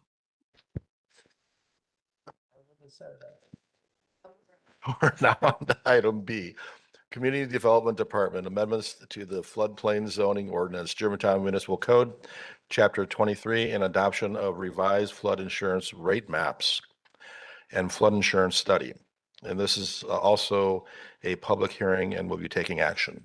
Jeff? Thank you, Mr. President, Mr. Chairman. The Community Development Department is presenting an amended floodplain zoning ordinance, which is Chapter 23 of our municipal code, an updated flood insurance study and flood insurance rate maps for review and adoption to comply with both federal and state floodplain management requirements and maintain the village's eligibility in the Federal National Flood Insurance Program. The general purposes for floodplain zoning: protect life, health, and property, minimize public funds for flood control, minimize rescue and relief efforts and expenses, minimize interruptions to business, damage to public facilities, blighted areas in the floodplain, discourage and prohibit development in the floodplain. And both the state and the federal governments have floodplain management regulations in place. The Federal Emergency Management Agency, FEMA, under the Department of Homeland Security, administers Section 60, Title 44 of the Code of Federal Regulations that establishes minimum floodplain management standards and criteria that in turn drive and form the basis for the National Flood Insurance Program, the NFIP, that was created back in 1968. And the basis for that program is heavily tied to the flood insurance studies and flood insurance rate maps that are prepared for communities throughout the United States, including Washington County and the Village of Germantown. The Wisconsin State Department of Natural Resources is responsible for NR 116 of the Wisconsin Administrative Code, which provides floodplain management program for the state that drives the development and maintenance of a floodplain zoning ordinance, a model ordinance that the DNR uses, prepares, and directs municipalities like the Village of Germantown to adopt every time our flood insurance rate study and maps are revised for the community. And the Village of Germantown adopts a floodplain overlay zoning district as part of our municipal code, again, Chapter 23, which in turn adopts the DNR model ordinance. We have generally been very consistent with that. We are responsible for at least adopting the minimum floodplain zoning ordinance set forth by the DNR. We can provide higher level of standards, but we haven't done that to date. And in so doing, we adopt both the FEMA and we, as part of our ordinance, we also adopt the FEMA flood insurance study and the flood insurance rate maps to maintain our eligibility in the NFIP program, which the Germantown has been a participating community consistently since 1974. The current proposal, again, includes a new zoning ordinance, a new flood insurance study, and a new set of flood insurance rate maps. The flood insurance study is comprised of 9 volumes of flood insurance study documents, a lot of numbers. I didn't bring the stack with me. There are 9 volumes that present a lot of information, a lot of numerical information about the flood elevations and how they affect certain rivers, streams, tributaries, and all the navigable waterways in the village that have floodplain associated with it. The flood insurance study in this case has been updated that affects most of the 189 navigable waterways in Washington County. DNR and FEMA have been working for a number of years updating the hydrologic and the hydraulic analyses and data that form the basis for the flood conditions that are reflected in the study and on the firm maps themselves. In the Village of Germantown, there are approximately 25 named and unnamed rivers, streams, creeks, tributaries that all are located in the watersheds that cover the Village of Germantown. The most common, or the namely ones that come up, the Milwaukee River. We have tributaries to the Milwaukee River in the Village of Germantown, Menominee River, the Upper Rock River, Little Cedar Creek, the Willow Creek, Bonnewell Creek, and the North Crossway Channel. Those things are fairly typical and common that you'll hear us discussing at various points throughout our Plan Commission meetings. Looked like you had a question there, Bob. Okay. In addition to the flood insurance study, the rate maps are being revised. 11 out of the 12 flood insurance rate panels that comprise the overall flood maps for the Village of Germantown are being revised with a new effective date of February 20th, 2026, which is an important date because we need to adopt our new ordinance, our new study, and our new maps prior to that date in order to maintain our eligibility in the National Flood Insurance Program. The, okay, I had a graphic here. There's one panel in the far northeast portion of the village that's not being revised as part of the overall process. The maps themselves present graphically those areas in the village that are expected to be inundated by the base flood. The base flood has a lot of names. It's referred to as the regional flood, the 1% annual chance flood, or the 100-year flood, or the 100-year storm event. It's all the same thing in terms of the floodplain mapping. And the new maps that present that information do it graphically as shown on the screen. There's some slight revisions to the new set of maps that are being presented. This graphic shows on the left, this is a particular panel for the village. This particular panel covers essentially the central part of the Village of Germantown. And on the left is the current flood insurance rate map in the floodplain as shown on it. And on the right is the proposed map that shows not only the boundaries of the floodplain, but also the floodway, which is shown in the blue with the red hatching or the cross hatching.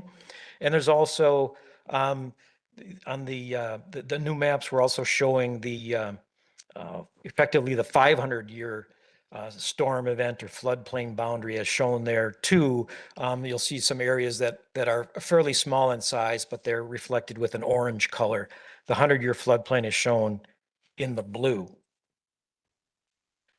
If you were to zoom in on that particular map for section or panel number 376, you'll see this area of the village, Mequon Road on the south or the bottom of the screen.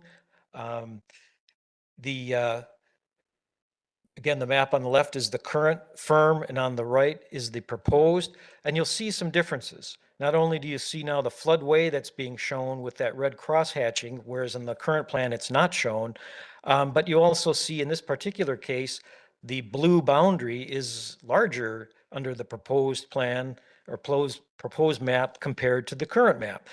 That's because as a result of new hydrologic and hydraulic analyses in the flood insurance studies, they are showing and expecting the flood boundary to be have a greater extent under the new maps than under the current map. And that's reflected, as you can see here, in the new panels. This is generally consistent for all of the new panels where the flood boundary is different. Not necessarily dramatically different in all cases, but if you look at all 12 of the panels, and I don't have them all up on a screenshot, but you'll see differences in the flood boundary, the blue area compared to the current plan. And this is important to point out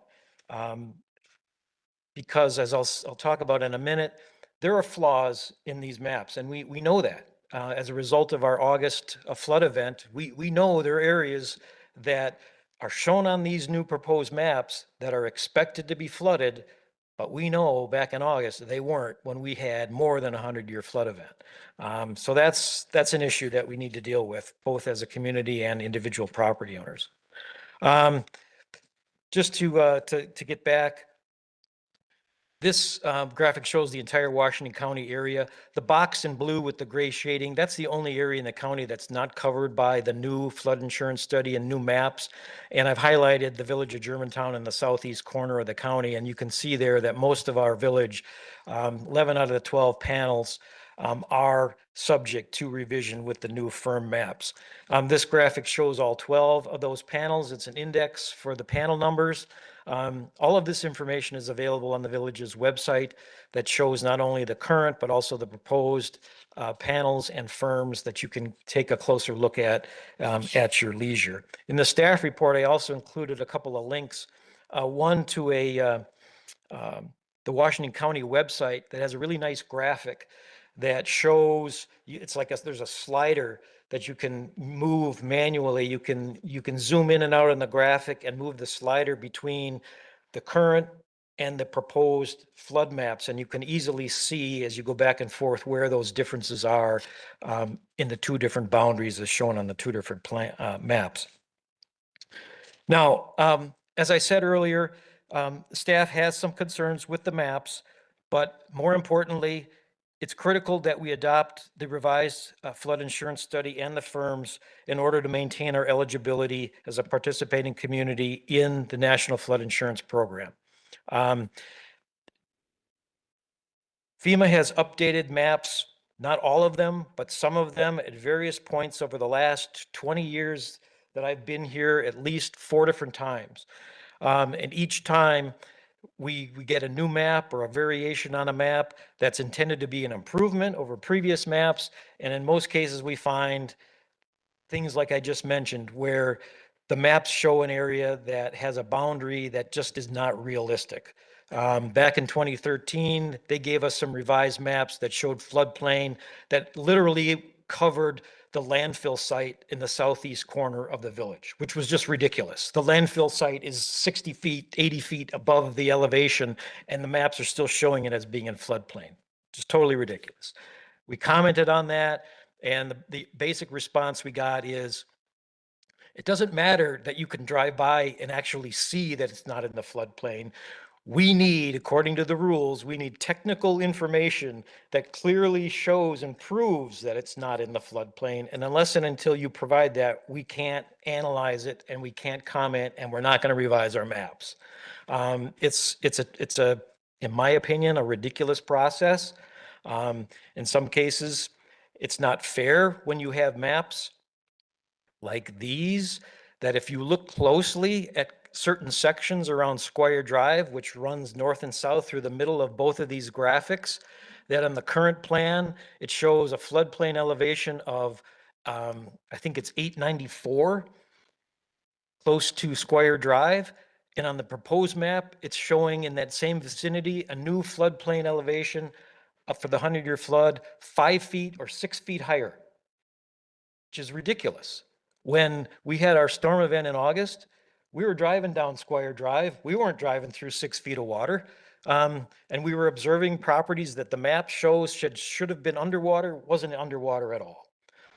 So how do we get around that? Well, as a community, historically, we have not taken the effort and paid the money to do the significant engineering evaluations and data collection effort that would be necessary to prove FEMA and their consultants wrong. But what individual property owners can do on their own is go through the map change process, the letter of map change, LOMC, which is a process that FEMA has created to allow property owners to essentially provide elevation survey data that shows or proves that their properties are not in the floodplain as shown on the FEMA maps. And they will evaluate those and either say yes or no. And in most cases, they'll say yes. They don't change the maps, though. What they do is issue a letter that says, we've evaluated your LOMC request. We find it to be valid, and therefore we declare that your property is not in the floodplain. So keep a record of this document. We'll keep a record of this letter in our database, and the community, the Village of Germantown, will maintain it as well in their database. But unless and until we do a comprehensive map change to revise the boundary, we're not going to reflect those letter of map change amendments in our maps. So right now, under the current maps, we have 41 letter of map change requests that have been approved over the years that are effectively in addition to the firm maps themselves that comprise our floodplain boundary. And on February 20th of next year, when the new maps become effective, 29 of those 41 letter of map changes will be recertified by FEMA automatically one day after the effective date of the new maps. However, there are 12 letter of map changes that were issued previously that will effectively expire on the new effective date, and the property owners affected by those will have to reissue or resubmit information to FEMA for reconsideration and possible reissuance or recertification of those letter of map change requests. And that's the process that individual property owners can go through. The village staff can assist to a degree in directing property owners to the appropriate information to get and to the surveyors that they may need to hire. But that's effectively what we've done historically to help out to counter these flaws, if you will, in the FEMA maps that we are required to adopt to maintain our eligibility in the insurance program. So with that said, the staff recommendation is to approve the new floodplain zoning ordinance that's included in your packet as recommended by the DNR, and also to adopt as part of that ordinance the new flood insurance study and flood insurance rate maps that have an effective date of February 20th, 2026. Thank you. Thank you. Do we have any questions from the commissioners for staff? Russ? Jeff, do we know how many residents and or businesses are going to be affected by this change? We do not know. There are a lot of property owners that are obviously in the areas that are covered by the floodplain boundary, but that doesn't necessarily mean they're required to purchase flood insurance. Typically, lending institutions require as a condition of their granting a mortgage that owners obtain flood insurance either through the NFIP, the National Flood Insurance Program, the public insurance, or through a private carrier. The NFIP program, I forget how many years ago it was, maybe 5 or 6, went through a significant change where they revised the calculation of what it costs for flood insurance to make it more realistic. And so the number of people who have purchased flood insurance in the village of Germantown is estimated to be, I think I had in my staff report, we had 12 current property owners who have policies in place is the terminology for flood insurance through the NFIP that has the NFIP is exposed for up to $3.95 million for those 12 policies, which is on average about $350,000 a property. But I've been told by our DNR floodplain manager that an equal or greater number of insurance policies are written by private flood insurance carriers, and we don't have, nor does the DNR collect or gather or keep that information. So it's unknown exactly how many property owners have flood insurance, much less how many property owners are actually affected. I mean, I suppose we could do an analysis using a GIS system to determine quite easily how many properties and in turn how many property owners may be affected by the change in the boundary, but to what extent would we do that? So I guess I asked that because from the inflection in your voice, I'm taking frustration off the process from the federal government. Shocker. Yeah, a little bit. Yeah, I 100% agree with you on it. At some point, the village, the current stance is let the property owners fend for themselves. But do we know when there's an inflection point where the village should stand the ground for the property owners? Now, I'm assuming to do what you were saying we haven't done. It sounds very expensive, time consuming and laborsome. So I don't know what that is, and I'm probably opening a can of worms by even asking that. But do we have an idea of when that may become necessary? Yeah, that's a very good question. You know, one of the things I ask myself that is it worth the village getting involved in terms of, you know, putting together, collecting the data, collecting the same types of data, essentially replicating what the consultants hired by FEMA have been doing since 2013 at various navigable waterways in the village and throughout the county. At what point is it cost effective for us to go through that effort? You know, when we look at number of people that participate in the program, again, we've got 12 that we know of that have insurance policies written under the NFIP.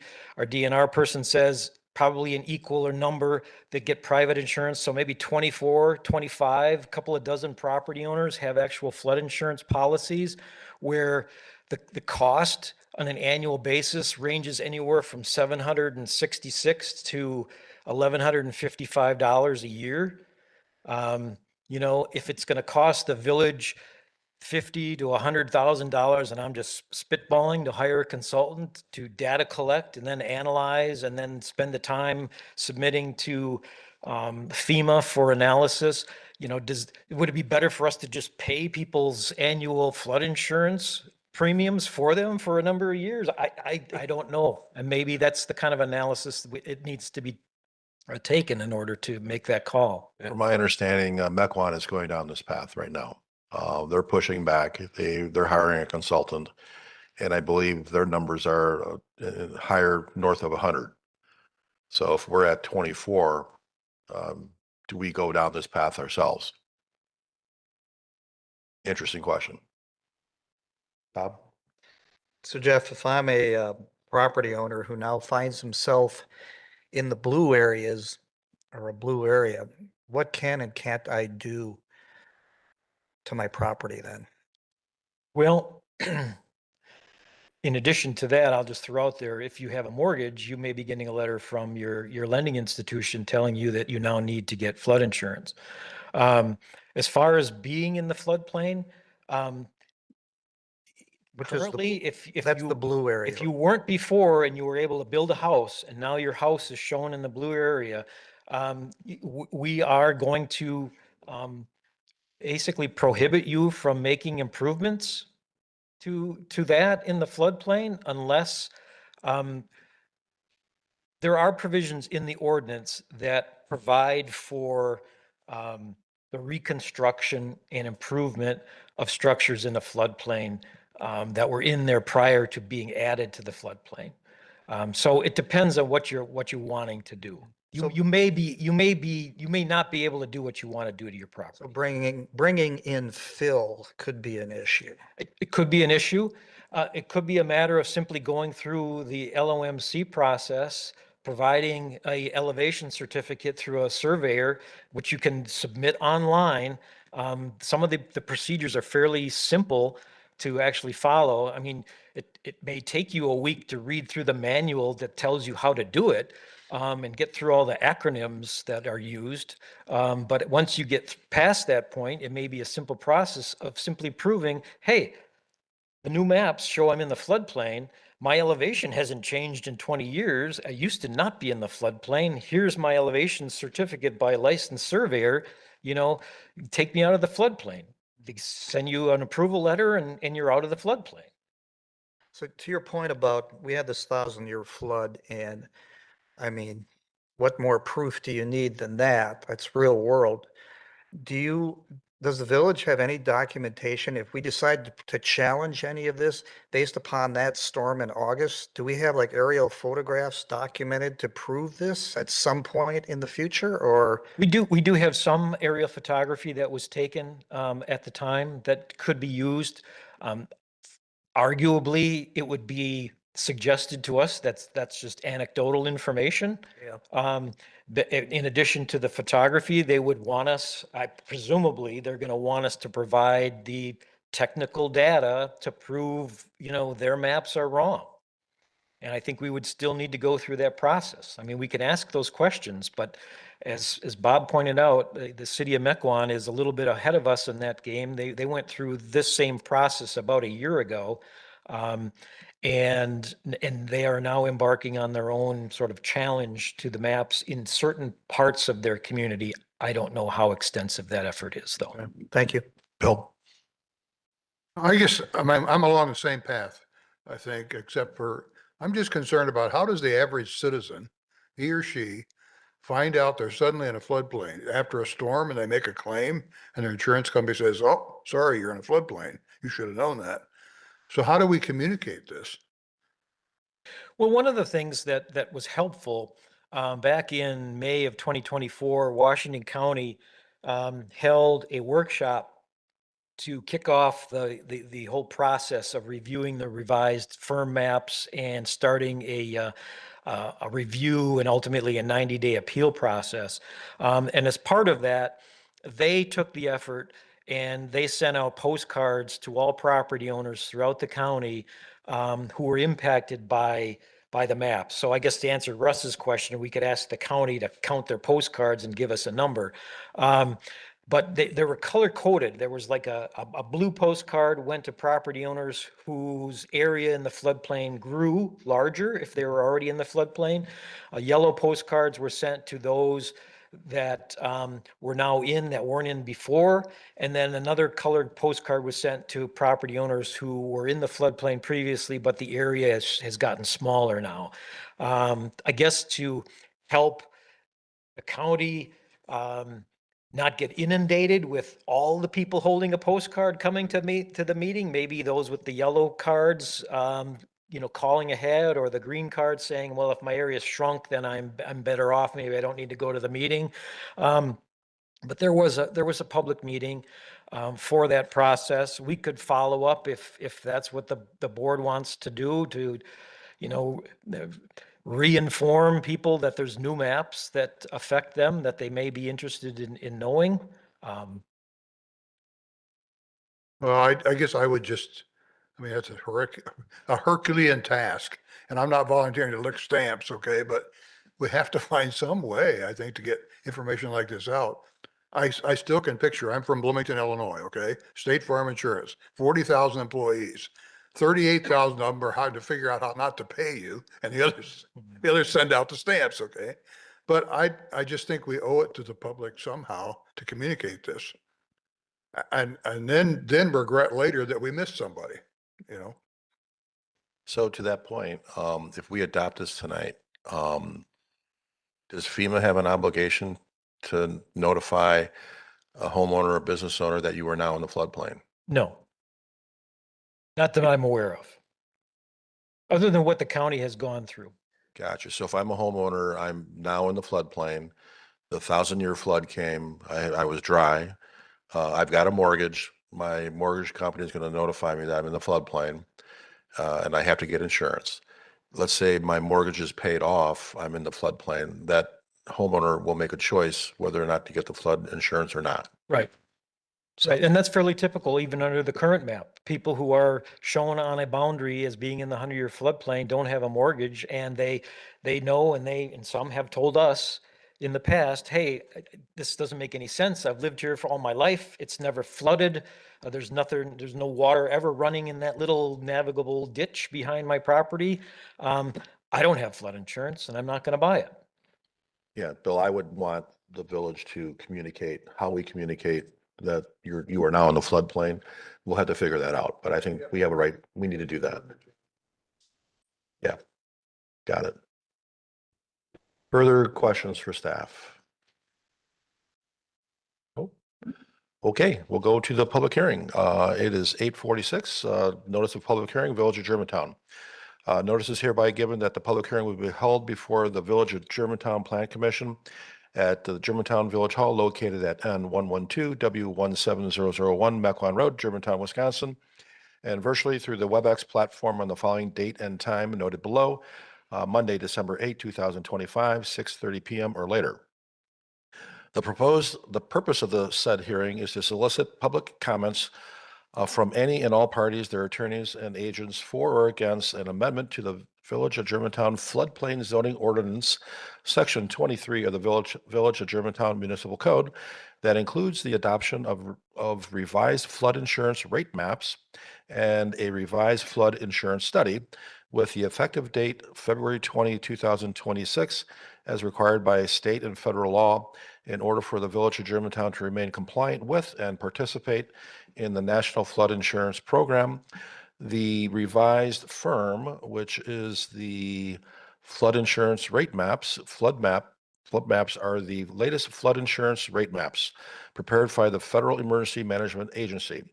The floodplain sorting ordinance, the flood insurance study, and the flood insurance rate maps are intended to protect life, health, and property in the floodplain areas, govern permitted land uses, and development of property located with and/or affected by mapped floodplains, and allow continued participation in the National Flood Insurance Program. Would anybody like to come forward tonight, either for or against?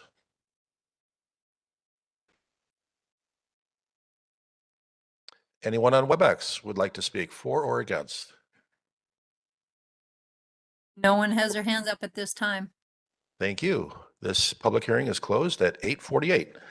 I'll entertain a motion. I'll make a motion to approve the proposed floodplain zoning ordinance as drafted, which includes updated references to the updated flood insurance study and flooding insurance rate map panels having an effective date of February 20th, 2026. Second. Heidi, okay. Heidi second. Discussion. And I would just add that we will figure some way to communicate with the public that you're now in the floodplain, and we'll have staff come to us with some recommendations. But I think that's the right thing to do. So any further discussion? Seeing none, all those in favor, please say aye. Aye. Any opposed? One opposed. That motion carries. Moving on to item C, Dan Bratz, agent for Burgers and Bratz Properties LLC and Blackstone Creek LLC property owner. Site plan application for a new 4,403 square foot drive-through restaurant, Culver's, on property located at N112 W17300 Mecron Road in the Village Center District. Jordan. All right, thanks, Mr. President. As you mentioned, this is the Culver's site plan proposal. The case was tabled from the October 13th meeting, and I did just want to read through, although a few sentences just to update everyone since that meeting. Plan Commission recommended from the October 13th meeting that the applicant work with staff on the building design and submit revised renderings incorporating a pitched roof or non-flat roof design and reducing the amount of metal materials used. The site plan application was also contingent on the village passing a proposal to amend the Blackstone Creek Plan Development District and creating the subject development lot per CSM that was submitted simultaneously at the time. The Plan Commission decided to postpone the Culver site plan review until the village board acted on the PDD amendment and CSM proposal. Since that time, the village board has passed an amendment to the PDD and approved the CSM, specifically allowing the Culver site plan to move forward. So as a reminder, the location here shown on screen is part of the overall Blackstone Creek PDD. Some refreshers, it's a 1.27 acre site with roughly a 4,400 square foot building with 2-lane drive-through proposed. Site plan shown on screen, which you guys had seen previously with the associated off-street parking and driveway ingress egress points off of Mequon and Division. Parking lot improvements, 60 total parking spaces, including dumpster enclosure, designated concrete patio, and pedestrian connection path from Division Road to the restaurant. There is landscaping proposed on a professional landscape plan, which I have on the next screen, along with green infrastructure in terms of the stormwater management plan. Here is the landscape plan if we need to come back to it. Staff comments consistent with when we were here in October. Just to mention, there was a traffic impact analysis included in the packet and discussed at the time. It does have 4 recommendations per the TIA to address full build traffic. And also pedestrian sidewalk connection recommended by staff, which we had previously to also connect the site from Mequon Road along the main driveway access point. So there is a condition recommended by staff to add a sidewalk connection from Mequon Road up to the development site. Additionally, prime focus was on the building architecture at the time, given the Germanic theme corridor along Mequon Road. Applicant, since the beginning and since October, actually has worked with staff to fulfill the expectations of that building design. Per Plan Commission recommendation, revised architectural renderings were submitted and are included in the packet. Staff has deemed them to be adequate and satisfactory, meeting the intent of the Germanic theme and addressing the Plan Commission comments at the time. There is a condition that staff did include, though, to add an additional facade feature on the west elevation, as you'll see in the packet and on screen, to complete a four-sided architectural look. So here are the revised renderings since the Plan Commission meeting in October 13th, showing the pitched roof design. It's actually pretty similar to the Germantown Dental Clinic, I believe. That's by the Pick and Save. So if you're looking for a comp, that's the type of roof design and overall building design that would be a comparable in the Mequon Road corridor. Here's some more renderings. Staff comments, Public Works Engineer, Village Forester, consistent with what was discussed on October 13th, also conditioned in the packet. So with that, staff recommendation is to approve the site development plan subject to the 11 conditions in the packet. Like last time, I know the applicant is here and has waited a while, so if they want to address the Plan Commission, we can call them up, but I'll take any questions. Any questions for staff before we call the applicant up? Jordan, on the site plan, it shows future driveways designed by others. So help me with that. Why isn't the developer designing that? Or what's the agreement between Blackstone and what's happening there? Sure, I'll ask someone from Blackstone or Culvers to come up. I will say there is a condition added by staff that the driveways shown on the site plan be constructed as part of site plan implementation for the Culvers, though. So that it's done simultaneously with the Culvers site plan. But as far as any agreement or the process internally with you guys? The driveway design is done. It hasn't been submitted. We're waiting for final approval of this to make sure there weren't any corrections that would be needed. But once this is approved, we'll move the driveway design to staff for their review. Okay, so it's still under your umbrella. Yeah, so the developer is doing the driveway, the curb cuts, portions. Culvers is responsible for everything within their site perimeter. Okay. And Jim, the existing building that's in the left, north, or the top left, that's the current clubhouse for the golf course, correct? That's correct. Okay, thank you. Further questions for staff and or the applicant? Josh? So is the driveway off of Division Road going to be that's going to be right now? Or, that's the initial driveway to get into the parking lot? Along with the reconstructed main driveway as shown from Mequon Road. Okay.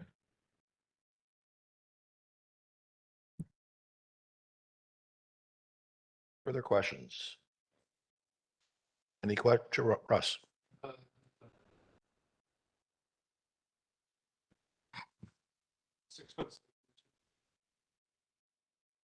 Six foot seven for the drive-through waiting lanes.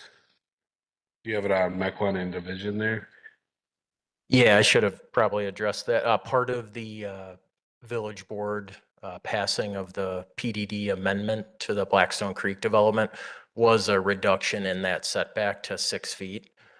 So as part of the planned development district, the 6 foot setback for parking or off-street drives is 6 feet now. So it's not for our consideration in that? Not necessarily.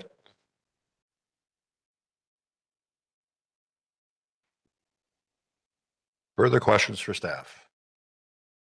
Do we have any questions for the applicant? Culvers?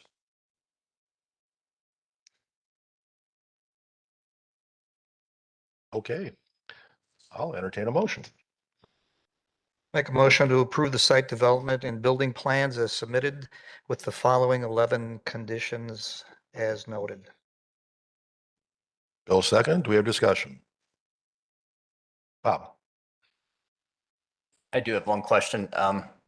Kind of going back to my conversation on this project the last time I was here. If when the village center was proposed, we were told we needed to put the multifamily housing in first in order to garner development interest on the commercial side. Here, we're doing exactly the opposite.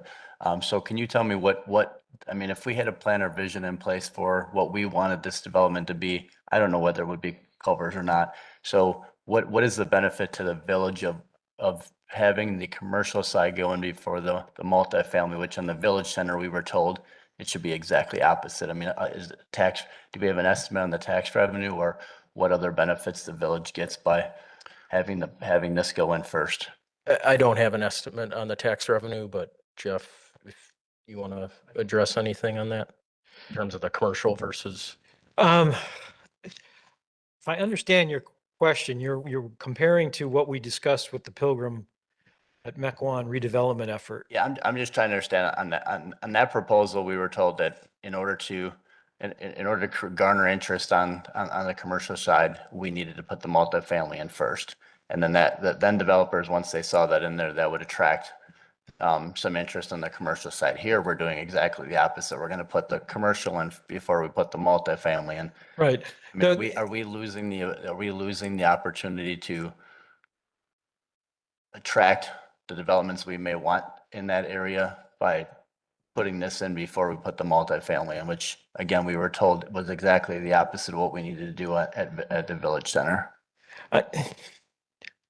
As I'm thinking about your question, I'm wondering if it's an apples to apples comparison.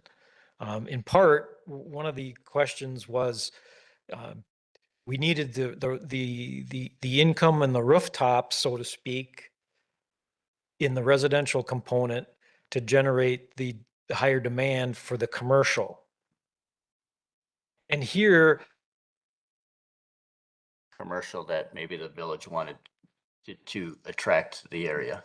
So again, I don't know if we had a plan or vision for what we wanted the Blackstone development to be, if that would include a Culvers or not, or if we had a plan for what we wanted it to be and we wanted to wait to attract that type of development, would we be better off waiting for having the multifamily going first? Again, like we were told was the route we should choose. well, with the redevelopment effort down on the east side of Pilgrim, I mean, we were the property owner in large measure, and we were trying to also through the funding mechanism was intended to be an incremental district.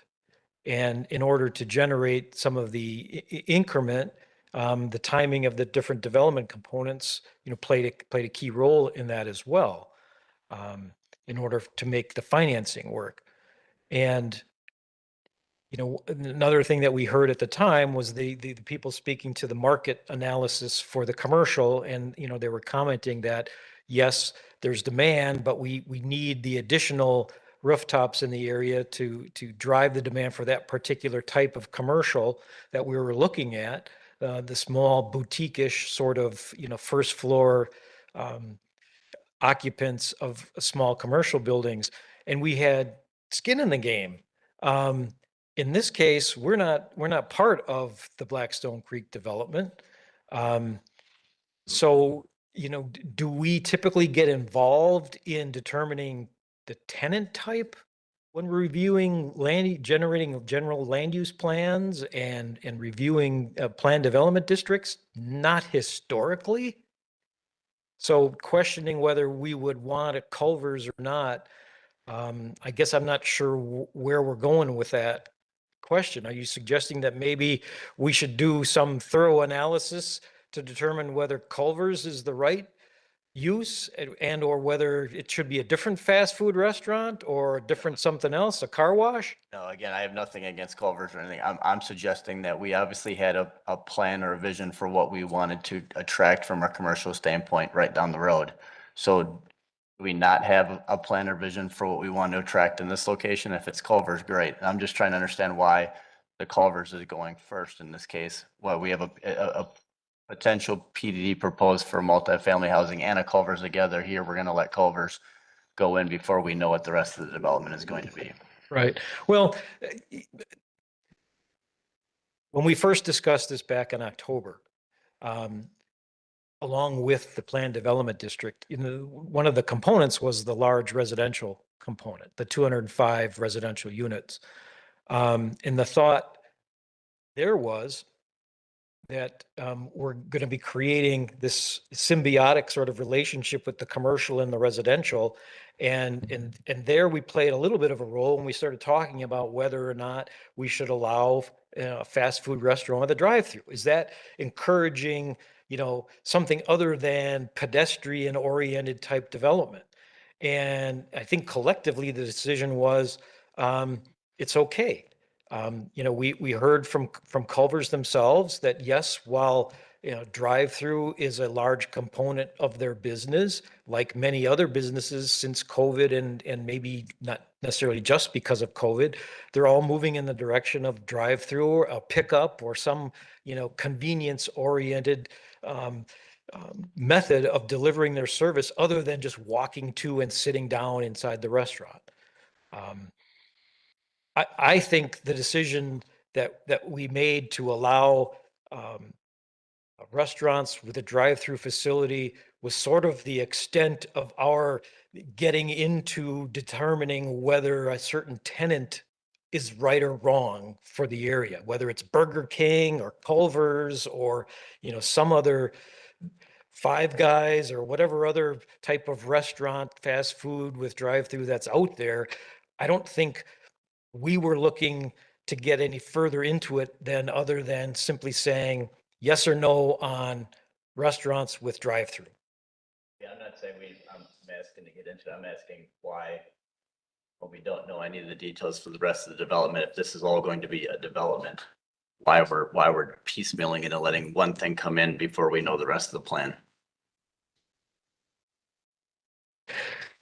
Well, I mean, we can go back to the original PDD that had a commercial area at this particular intersection, and it was envisioned to have a variety of commercial and retail and office uses. That's sort of changed over time, but it's still evolving. The plan put forth by Blackstone back in October that had the residential component clearly had a commercial component that they still want to move forward with, even though the residential has effectively been put on hold and may not happen. Maybe it's a good question for Culver's to ask. Is there the market for that type of business now that the residential component's no longer there? Josh? That's what I was gonna say is the area down at Pilgrim and Mequon, wasn't the residential before the commercial driven by the developers that were interested? They said, we're not gonna come here because there's not enough rooftops. He's willing to come here because he's probably feeling confident about it. Yeah, and that's Well, why he's here. You You know. can ask him, but I would say that's right. That's probably a correct assumption that they're wanting to move forward with it because there's a market for it. Yeah, I don't think Culver's is gonna have any problems finding people to go to their store. Yep. Good evening. My name is Dan Bratz. I will be the owner of the proposed Culver's restaurant. Been with Culver's for 7 years. My wife and I actually met working for Culver's and have continued growing in that business. We do feel that this is a viable site, whether that Blackstone development gets completed. I know when it was originally announced, it was over 400 units. It's now been cut well down from that. We still feel there's enough traffic, enough residential, enough other commercial for us to be a viable part of the community. I fully and truly believe it will not do the same volume as my Menominee Falls location, the same number of drive-through cars. It will have a dining room almost twice the size that we have at Menominee Falls. So that will help us be more involved in the community. You can actually get a table to sit down. Whereas if you've ever been in our restaurant in Menominee Falls, those tables are full within minutes of us opening. It's a good problem to have from a business owner standpoint, but from a community standpoint, yes, I understand. It's a very small space. This will be much more comfortable to sit, to spend time, to gather with a group after a football game or for a birthday event or whatever it may be. Sure. Jay Campbell, Campbell Construction will be the general contractor. I also happen to be a Culver's franchisee, pretty entrenched in the organization. Culver's corporate also takes the demographic look, looks at the site, and we did this months and months back in consideration for this to even get approved. It isn't simply because Dan and Alicia Bratz feel it's a good idea. Culver's corporate, who's now has over 1,000 locations nationwide, has looked specifically at this site from a demographic standpoint and determined that this is a good location to build a Culver's restaurant. So that's pretty good indication. I think to answer your main question, why the flip-flop? Well, in this case, there's somebody here who wants to do it. I suspect in that case, there wasn't somebody at the time who wanted to come forward and do it. Now there is. Got it. Thank you. And Bob, I'll just say that at the Tuesday Economic Development Commission meeting, they're going to be discussing as an agenda item what we call Operation Storefront. And the agenda was amended today to include a deck that was put together over the weekend that identifies all the vacant retail stores along the County Line corridor, the Mequon Road corridor, and the Main Street corridor. In conversations that I personally had with developers from commercial agents from Colors and Founders 3, specific to the big box stores on County Line corridor, the TJ Maxx, the Bed Bath & Beyond, and so forth, they did mention that traditional retail will not go in there because of lack of rooftops. And they need more traffic. So they're going to be discussing at the EDC about okay, we know that traditional retail will not go in there, but what else could we put in there? So they're going to be talking about that on Tuesday night. So, Okay. but you're spot on. Rooftops drives a lot of things. So Thank you. further questions for staff and or the applicant? And we do have a motion. Further discussion? Seeing none, all those in favor, please say aye. Aye. Any opposed? That motion carries. Congratulations. Moving on to item D, Home Path Financial LP, agent for, I can't pronounce this, Morusan Family Farm LLC, property owner. Application for minor amendments to the Sutton Farm Plan Development District and preliminary subdivision plat located at the northeast corner of Lannon Road and County Line Road in the Lannon Gateway neighborhood. Jordan. Yes, thank you. As you mentioned, this is an approved PDD back in July 2025 that the applicant has requested a minor amendment to. The subject site, the 88-acre site, is at the northeastern corner. Let me give it 1 second.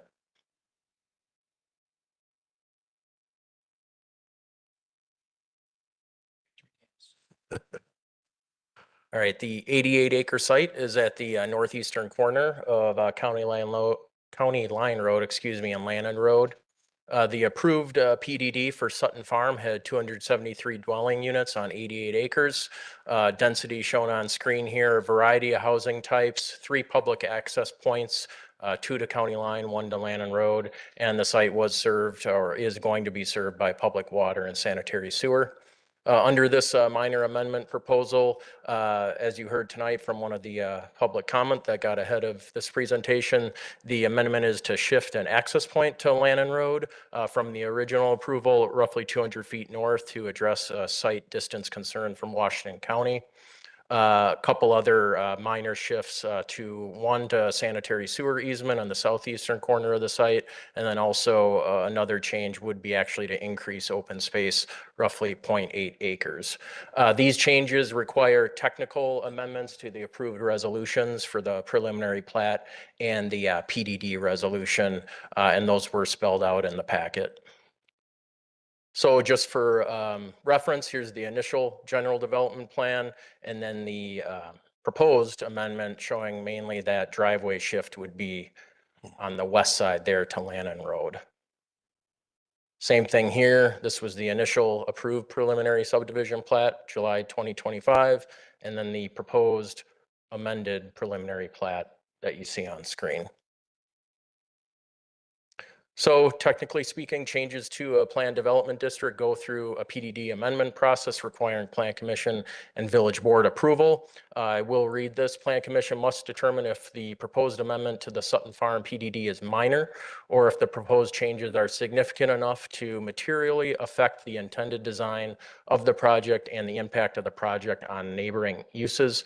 A finding that the amendment is minor means that the plan commission recommendation can be considered by the village board without a public hearing.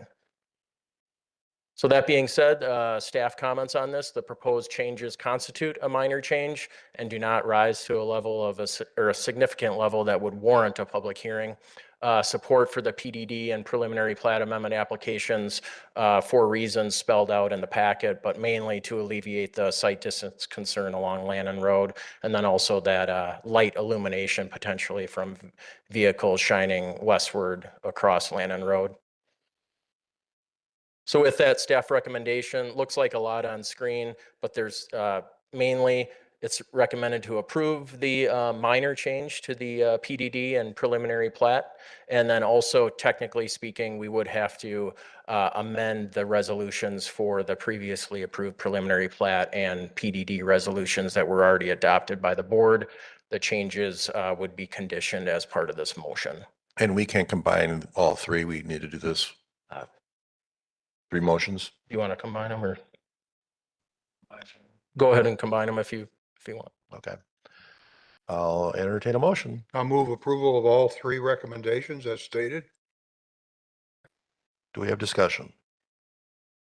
Seeing none, all those in favor, please say aye. Aye. Any opposed? That motion carries. We're on to item E, finishing touch signs, Agent for Furlong Industrial Systems and the Michael Furlong Revocable Trust property owner W194 and 11221 McCormick Drive sign permit application.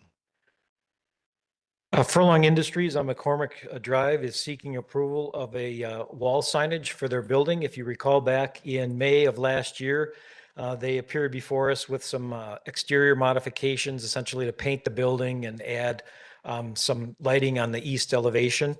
Now the proposal is to add a wall sign comprised of aluminum flat-mounted panels, letters and logos mounted on the east elevation as shown in the rendering. The staff recommendation is to approve as proposed. Thank you. Entertain a motion. Make a motion to approve the proposed wall sign for Furlong Industrial Systems. Do we have discussion?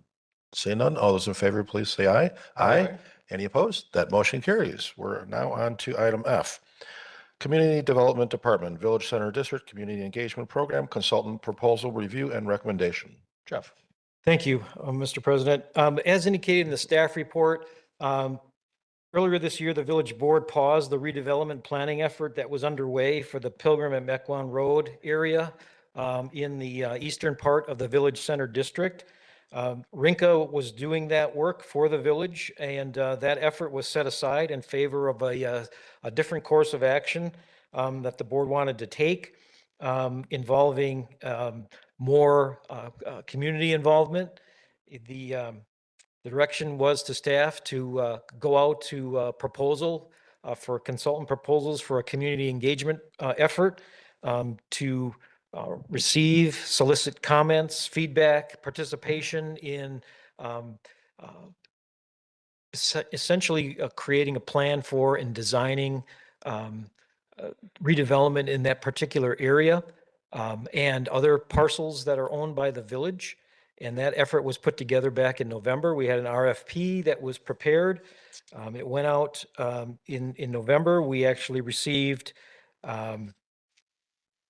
total of 5 proposals from consulting firms in response to that RFP, all proposing community engagement programs generally consistent with what was asked for in the RFP. And the reason we're presenting that this evening is to get the Plan Commission recommendation on consultant selection that would go to the village board, and the board would at their either next meeting in a week from now or subsequent meeting make the final selection for that community engagement effort.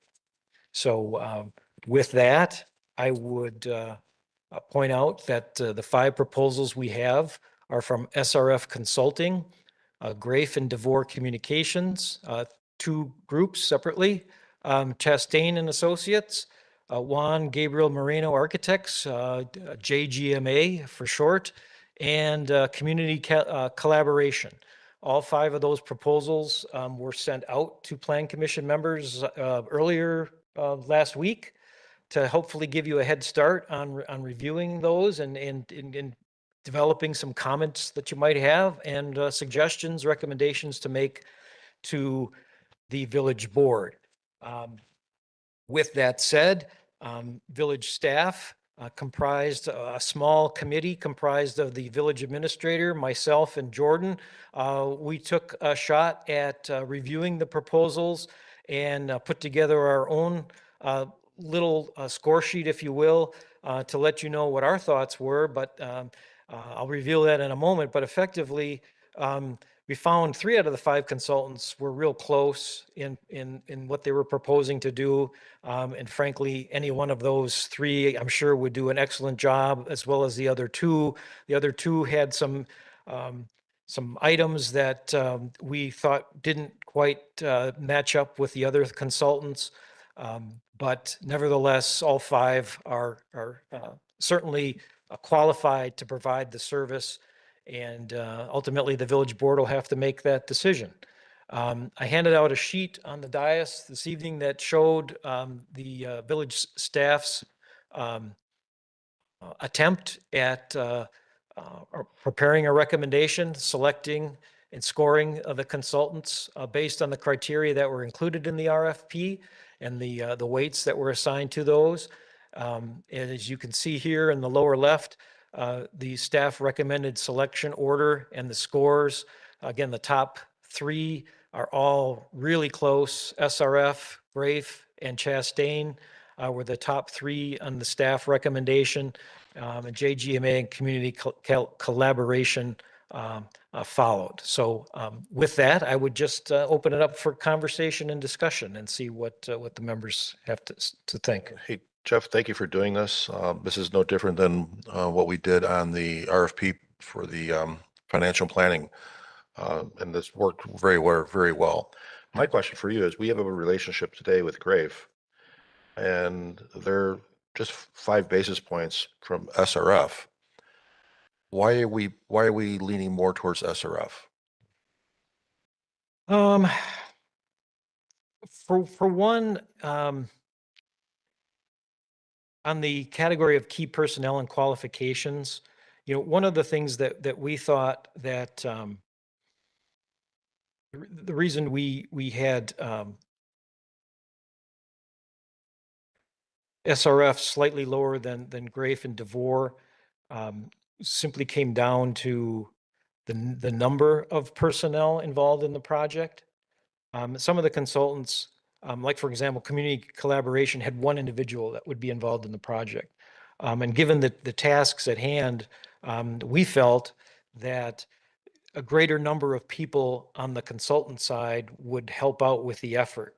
As some of you may recall, when the 2050 plan was developed, Plan Commission members participated in some of the workshops, sat at tables, got involved in that effort. And what's helpful is when the consultant can help address those types of individual activities with multiple groups, tables, if you will. And we just felt the more consultants on a group, the better.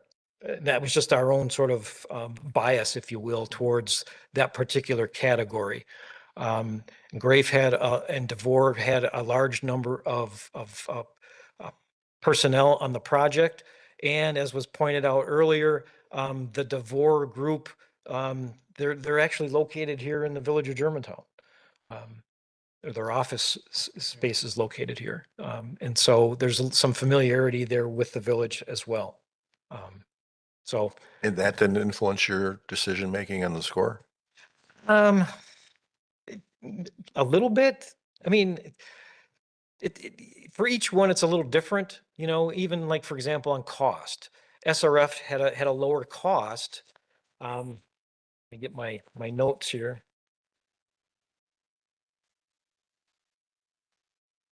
SRF actually had the lowest cost total other than community collaboration, but community collaboration had a lot of loose ends, in my opinion, and it called for more activities to be identified as the process evolves, which seemed a little too open-ended in terms of knowing what the costs were going to be. That's why we sort of knocked them down a little bit in terms of the cost category.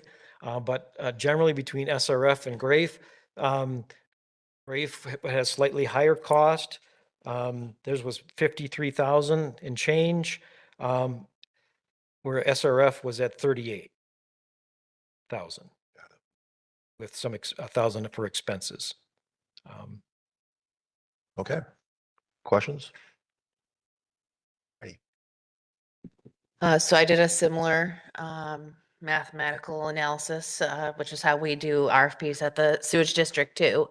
And interestingly enough, had the same ranking with SRF as first, GRAFE as second, and Chastain as third. And almost the same separation between them. And it really came down to the cost, that all of the teams seemed like they could do the work and do the work well of those three. But the cost for SRF was the lowest, significantly lower than the GRAFE team. The other thing that played into looking at the RFPs, at least for me, was that GRAFE has been really heavily involved in a lot of our comprehensive plans. So we've already kind of got the perspective of that team. There may be some added benefit of having another team come in who doesn't have those perspectives and maybe some of that bias from other plan efforts to help us with the village center. And that was our logic on the financial planning as well. We switched financial planners to exactly what you're saying, so. And I think they could all do a great job, but SRF scored just slightly higher. Okay, thanks, Bridget. Anything further questions? Bob? Well, I didn't do the analytical analysis, sorry. But I did look at the hours, try to come up with an average hourly rate. You know, GRAFE was at 53,742, 517 hours for their effort. SRF was 39,260 hours. So there's a significant difference in the amount of hours between SRF and GRAFE. So I don't know if that was vetted out or not. Just for information, Chastain was 652 hours, and they were at 49,000. I share the same concern, not a concern, but Bridget raises a good point too. You know, GRAFE's been doing a lot here in the village, and I think especially in this area, it would be good to break ties, especially with this community outreach program, because I think there's some baggage there yet that goes back. The other concern I have with the GRAFE team is DeVore. Now, granted, their office is in Germantown. They're right on Pilgrim Road. My concern with the DeVore staff and experience is that their lead person is really, the experience that he notes is in law enforcement. And the other references that are given for their other senior staff is in DOT projects, transportation Right. corridor studies. Yeah, we noted that too. Roundabouts could be. Yeah. And that was, to me, that's not relevant experience. I mean, yes, there's a lot of public outreach with public information meetings for DOT projects, but this is a different animal that we have here. So I didn't see anything that that DeVore brought to the table. Frankly, I think GRAFE could have handled it better without DeVore, but a little biased on that. So I would support SRF as you guys are showing for those reasons. Great. And I just want to address a comment in citizen comments on the Ascension property. It is included in here primarily because there's a long strip of land to the west of the clinic that connects, they'll go from Mequon Road down to Flower Source. That's included for access to Flower Source. Saying that, I have no problem having the conversation about the whole Ascension property being included in what the community wants. Yes, we are getting approximately $426,000 in annual year-over-year lease payments that currently is paying down debt, which I like. I think we all like. It's a triple net lease. So both the village and the school district is getting taxes from that property.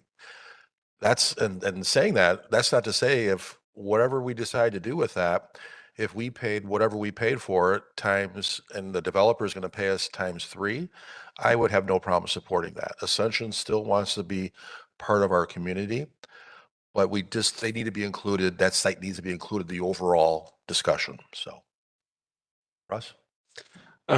Yeah, just kind of piggybacking off some of the other comments. When I was looking through it, Grave, right, we've seen their opinion, and I think you've all mentioned that.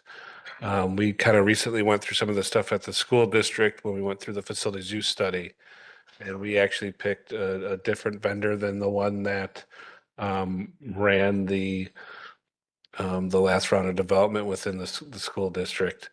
For that reason, to get a different opinion, different set of eyes, maybe potentially a little slightly different skill set involved. And I think that's a positive thing. I do see the DeVore connection to the village as a positive, but sometimes fresh eyes are help. And when we have a project that's been as a magnet for controversy as this one has, just getting that new set of eyes and voice involved may be the best approach. So, Further discussion? All right, Bob, you want to make a motion? Is this just a recommendation? It's a recommendation to the village board. It wouldn't hurt to have it in a motion format. There's action. There's action. Right. So, Okay, I'll give it a shot. So I'll make a motion to make a recommendation to the village board. That recommendation is the selection of SRF to provide the discussed services. do we have a second? Thank you, Bill. Discussion? Seeing none, all those in favor, please say aye. Aye. Any opposed? That motion carries, and we are adjourned at 9:29 p.m. Thank you all for coming tonight. Please drive home safe. So, Bill, seeing that you're from Bloomington, are you a Bear fan?